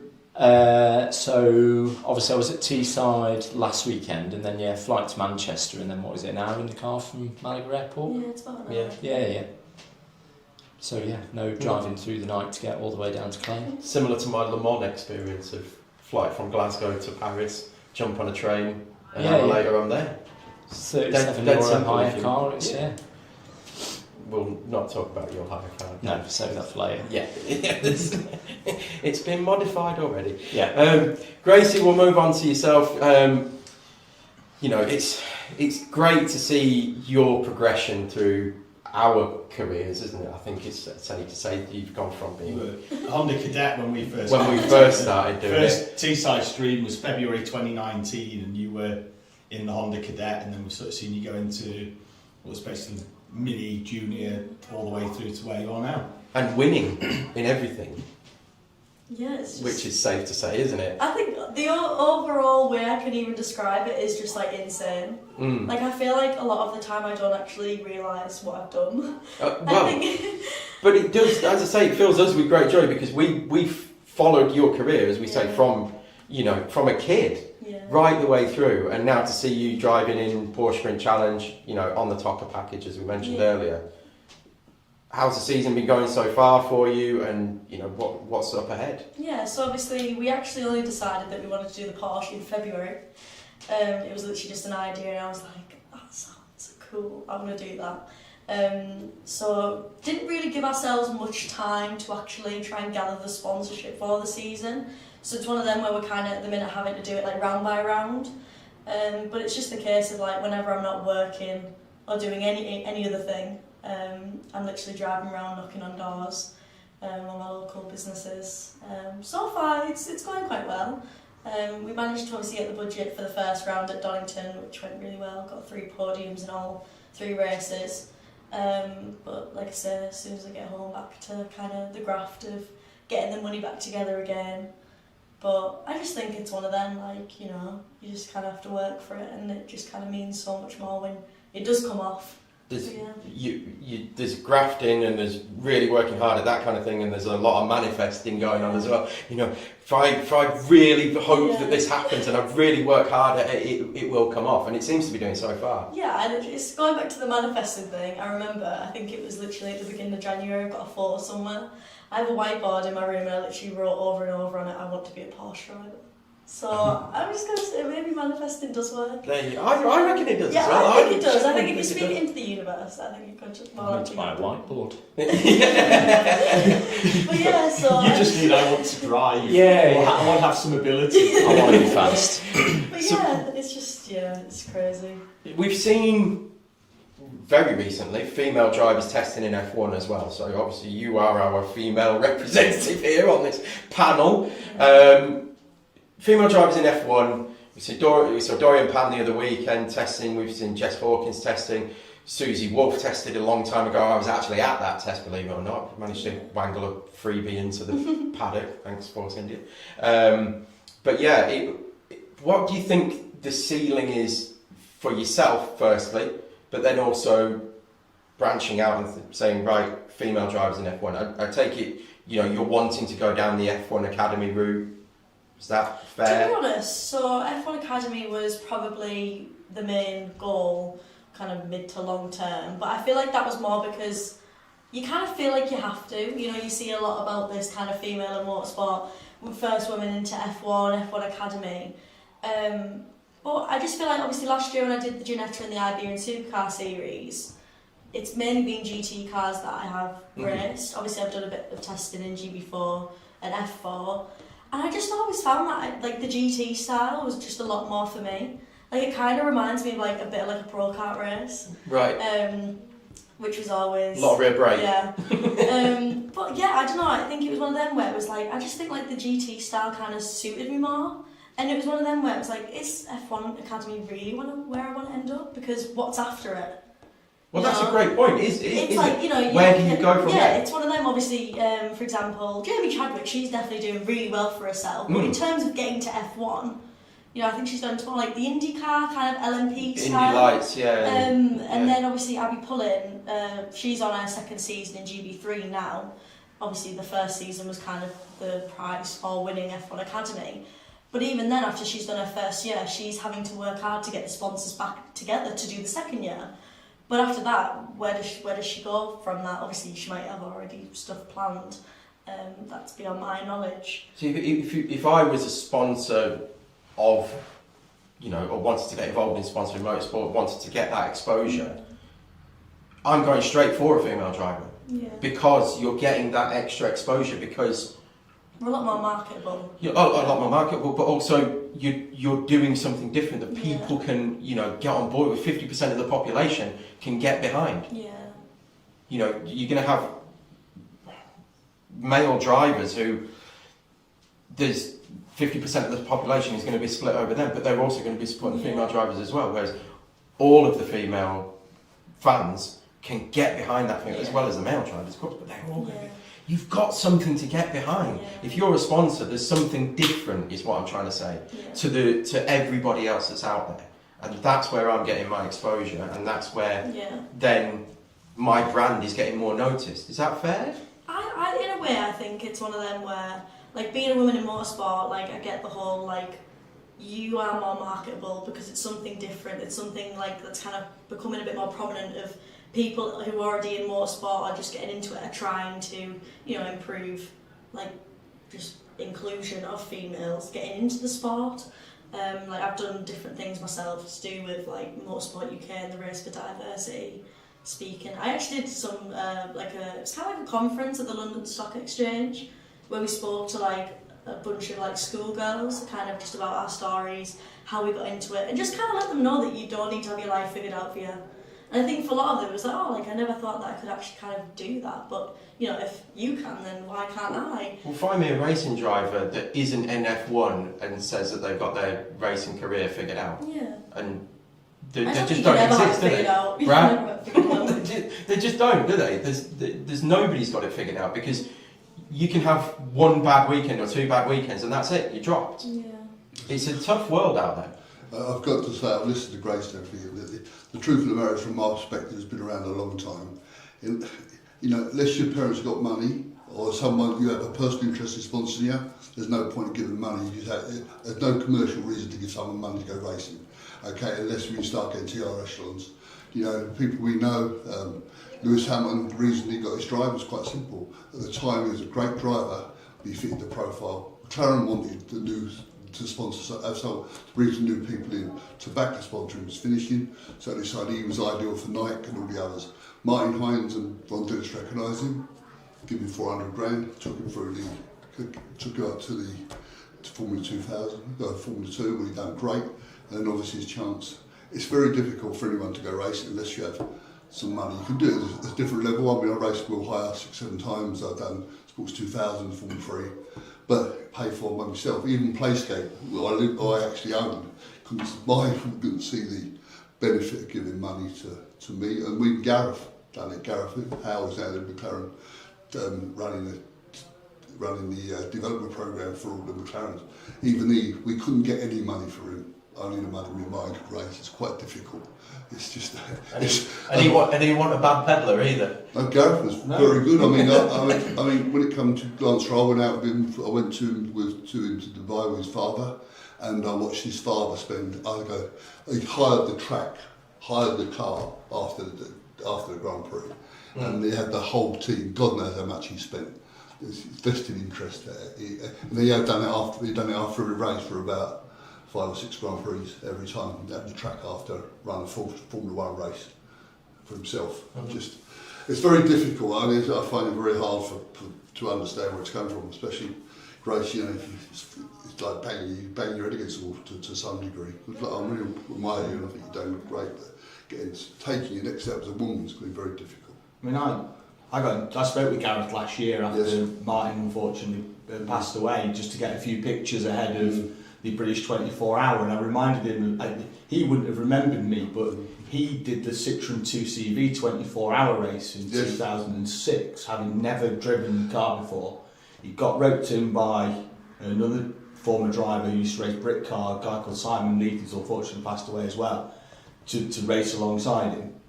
And within 3 laps he was within a tenth of the reigning champion, having never sat in a car with a gearbox where first is down the bottom, second is up, third is down, fourth you go back to neutral, twist it and push it in, and he was just straight on it. Even a driver of that calibre that can get in anything has struggled to get through the system. You know, he got to touring cars, did well, but unfortunately the budget just didn't play well enough for the amount of contact damage that was in the series, and he moved off, and now he's made a life out of developing McLarens, and sure he's enjoying himself. I just want to bring Brad back in. Obviously you've raced touring car as well, and then I want to speak to the both of you together about the teams. But you've obviously, we were talking about budget there, to go racing at that sort of level. Grace already mentioned you're working. You mentioned as well, day after day after day, and sometimes it's just like you're almost walking at a wall rather than at a door that's going to be open. Yeah, so just to kind of pick up on Bob's point, just about how difficult it is and how it is like banging your head against a brick wall. I've experienced the two different ways that it can go, and you can end up in a race car by doing what Grace is having to do and what most of us have to do, which is go door knocking, try and convince people that a thing which for most of the companies probably isn't actually going to get them a commercial benefit, but you want them to fall in love with the project and with you as a character and want to do it anyway and think they're going to at least come along for a fun time. But I've also been fortunate enough to end up in a manufacturer car where actually there was a commercial benefit because their whole project was trying to find the fastest driver they could for it was, in my instance, it was a TV show they were making about a new Peugeot that was coming out. And they wanted the fastest drivers and make a TV show about that, and therefore they're selling cars off the back of it. So I think there is still a viable route through doing the stuff that all of us have to do and Grace having to do, which is traditionally find the sponsor, just get as far as you can and put yourself in the shop window. So when there's then a manufacturer opportunity, the manufacturers are doing it for their own benefit, and there are paid drives which are worthwhile having, and you're not just trying to sell yourself anymore and try and get smaller or medium-sized companies to back you. You're then a proper professional driver for that manufacturer, just being as fast as you can. Obviously it's still good to be marketable and that kind of thing, but you've got to the point where you're on their radar, and at that point they've got the option of lots of different fast drivers, and you just need to be the one that they choose. And that's I think that's where we all aim to get. And yeah, my one was weird because it was a social media competition which then turned into a TV show and stuff, but in the end I got to experience this whole racing for a manufacturer for several seasons and not having to go and find sponsorship, and knowing that your next race was definitely happening regardless of what happened. You still just didn't want to crash, but if you wrote the car off, you were still going racing, and that's never been the case in any other racing I'd ever done at that point. I didn't write any cars off, but and they delivered a brand new car to your home, and it's like, right, that's your car now for the next 6 months. Like, try and post nice things about it on social media, all that kind of really cool stuff. That's what I think we all want to get to. GT driving is definitely the way to do that. Getting yourself in, and what you're doing with Porsche is obviously really good, because Porsche are one of the manufacturers that always have a professional driver catalogue that they at some point drivers retire and they need new ones and whatever. Like there's obviously going to be opportunities for you doing that kind of thing. I can't remember what the question was, but yeah. It doesn't really matter, does it? I don't think that's the best thing of the podcast. I don't think I asked one. I think we were just talking, and it's great conversation. Do you think? Sorry to chop in. Do you think social media and stuff has made that side of it easier? So, do you think if YouTube and stuff was say as what it is now, like 20 years ago when you were setting out, do you think it would have been made it easier for you or harder? I don't know. I don't know if it would make that much of a difference. It's just another opportunity for you to show things that you can offer to a potential sponsor. I haven't been doing YouTube professionally at the same time as also looking for sponsors. What I'm doing with karting, I don't really count. For me, 100%, all the karting opportunities I get are because of the YouTube channel. But I don't think it would be the same in car racing. It would be one extra thing I'd put on my sponsorship proposal. Say, and also I've got a very popular YouTube channel. And I probably would push that as one of the reasons that your company should back me. But still, ultimately, I think it'd be difficult for me to make a real, genuine financial case that I'm going to sell you X number of whatever your product is. I can't really guarantee that. I think it'd just be different. It's just a different model. It's more that I would be hoping to make enough money from my YouTube channel that I would be self-funding my racing. I would be my own sponsor by becoming successful in that. There's obviously ad revenue from YouTube, but it's not. They wouldn't be sponsoring the car. They're sponsoring the videos, and then you make money from that. So. It's the same with any marketing, though. Any marketing that any business does, whether it be email campaigns, poster campaigns, billboards, radio advertising, whatever, it's all advertising. It's all marketing. Nobody knows before they do it how much exposure that marketing campaign is going to bring back to them. Motor racing sponsorships are exactly the same. So long as the person who they are sponsoring, or the car or the team or whatever it is, so long as they feel that they're getting value for money, there's no reason not to do it, in my opinion. But then again, it's not my business. No. On to the event that we're all here for this weekend. We'll start with Dan, known as you're obviously racing, but you've been out there on track for a couple of days, sizing up the competition. Who's looking good? Obviously 43 are always going to be towards the front. All their drives have looked pretty quick. After that, it's hard to say, to be honest. Everyone seems to be about the same pace. There's been like massive fluctuations in the track and the lap times people are doing. So you'll go out maybe 2 hours later and suddenly you're miles slower, coming with your head down, and then you look and you're actually doing the same as everyone else, and it's all sort of relative. So I think it'll just be a case of, obviously it's a small grid, but it'll just be staying out of trouble, not breaking down, not crashing into higher carts, usual 24-hour stuff really. But yeah, I think 43 are probably favourite, but then after that I think it could be quite tasty. Well, that brings us on nicely to the hire kart classes, which we've got 2 drivers with us, thankfully. So, Brad, Gracie, you've both been out there for practice, sizing up your own competition. Who do you think are the ones to watch for you? What are your hopes for the race? Brad, I'm going to start with you and say, I take it you're going straight for the win. Yeah, we're definitely here for the win. KBR, who are the team I'm with, which is King Brothers Racing, I met these guys about a year ago, and we've got 100% win record since I've been with the team, at least. But they clang. their whole reason for being is to win 24-hour races. Yeah. And this is no different. We're working really hard to just be in the right position to do that. In all of the little details that you've got control over in a 24-hour race in a hire kart. Yeah. We can't do anything to the kart, but we can make sure that if we think something's not quite right with it, like we had in practice today, we can try and give good feedback to the mechanics. And we had that exact situation. They were brilliant. They listened. They fixed the exact thing that was wrong. And now I think we're sitting somewhere top 3 pace, somewhere around there. Excellent. And I'm confident our little team... I did note as well, you were the only team to park the kart before the checkered flag came out.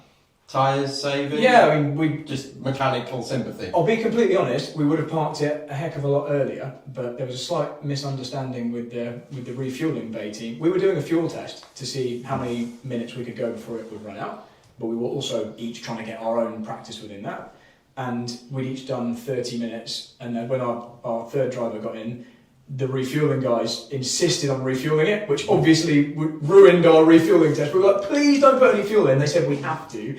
So we wouldn't have even done that much running. We were only doing it to do a fuel test. And then when we finished that, we just parked it because we couldn't learn anything else. We only needed like 3 laps to get up to speed with the track. Like, the track's brilliant. These karts suit it really well. But we weren't going to find half a second by doing another half an hour. So for the 2 of you, who's going to be your main competition, do you think? Each other? Yeah, hopefully. Obviously, so I'm obviously racing with the Teesside Academy team. I kind of feel like I'm babysitting. They all make me feel really old because I am the oldest by like 4 years. What are you now? 19. 19, and you're the oldest. I know. So that team you're the experience at 19. Yeah. Jacob is 14. I think he's 15. 15. I think he'll be 14, 15. Then Josh, I don't know. Josh was 13, Ted's 12. Oh, jeez. So I'm even older then. But with that, none of them are rookies, are they?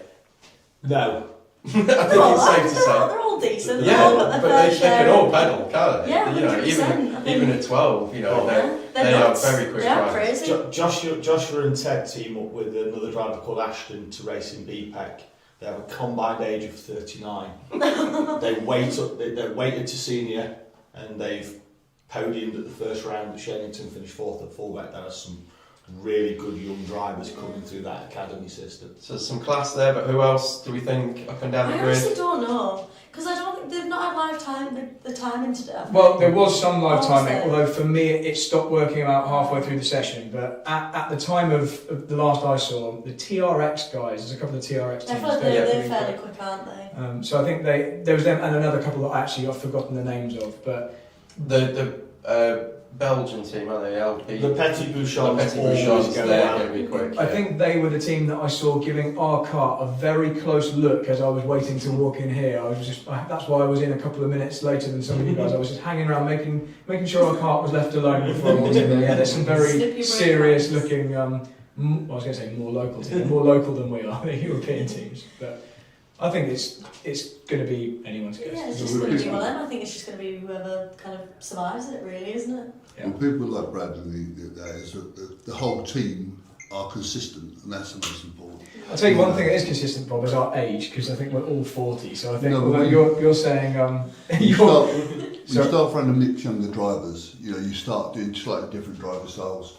You start on a brake a little bit earlier, you get the clutch a little bit hot. You know, if you've got blokes who are consistent and all understand where they're coming from, that's the difference with having younger drivers. It's all right. You only need, if you 4 of you, I need one who's not in the same, completely the same wavelength. That's when things start going wrong in the car. I think as well sometimes when you do get, obviously, luckily with like the lads that I'm with, they've got obviously experience in the endurance, so they understand that it's not all or nothing on the first lap. Is I think sometimes when you do have kind of the younger kids who are like first time doing the 24, they'll be like bashing it off all the curbs, and you're like, you've got 23 more hours of that. You might want to stop.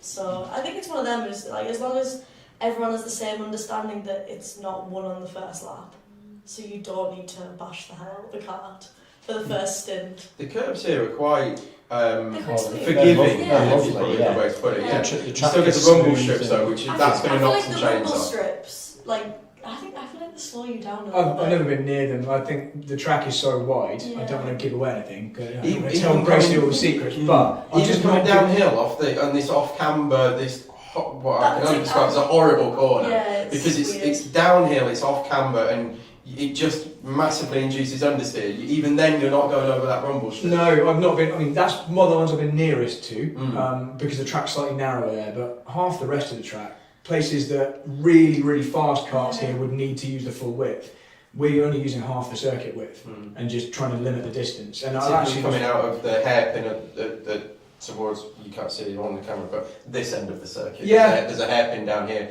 where you don't need to use that full width, do you? Turns one even, like I'm nowhere near the exit curve. There's plenty of places where I've been following some of the probably less experienced teams in our category, and just watching them just drive further for no reason. And we're both doing the same speed, but I'm just covering 10 metres less on each corner. So I think, I'm glad this podcast isn't live, so they can't listen to that overnight. But I think there's a lot of time in just cutting the distance. And I feel like as well, you can even feel if you do slightly go on the rumble strips, you can like feel it like kind of almost like stop the momentum, like it just slides, it doesn't... Well, we always say when we go to Le Mans, there's a lot of rumble strips there, and it seems to cause, although you can gain lap time, particularly on the exit of the final corner at Le Mans, you can hear every car, they're all over the rumble strip. But it can cause chains to come off, it can cause various issues as well. What you find it a lot as well at these FIA grade tracks where they have a uniform type of curbing. It puts the same vibration through the same kingpin, through the same bearing. That often what you want is just an uneven curb that you hit a lap different, and it doesn't put the same vibration through the car. Because that's why we always find at Le Mans, it's always rear bearings, front kingpin, because they're putting the same thing through the same car lap after lap. That we saw it. You called it 2 hours that year before. You called it 2 hours before when Titan were hitting the same curve every lap, and you went, "That's not doing me any favours." 2 hours later, all 3 pins out of the rear hub sheared off on the side. Like I know what I'm talking about. Almost. Well, I think that's probably going to wrap us up. It was lovely to have you all in. Thank you very much thank you very much for giving up your time to come and talk to us. Pleasure. Yeah, it's been really good. So thank you for that.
Good morning, ladies and gentlemen. Welcome to the final 4 hours of the 24 hours here at Campillos.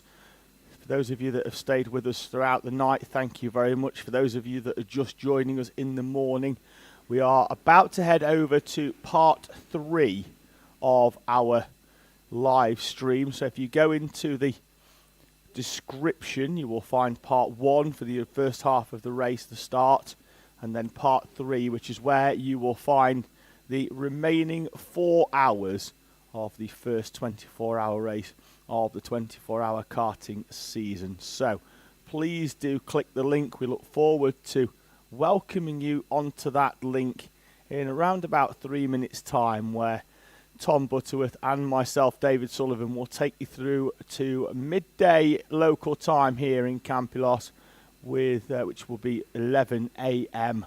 UK time, where we will crown the winners of this 24-hour race. We look forward to seeing you soon on part 3 of the stream here on TSK-Motorsport Media. So please click the link in the description below, and we will see you in a few minutes' time.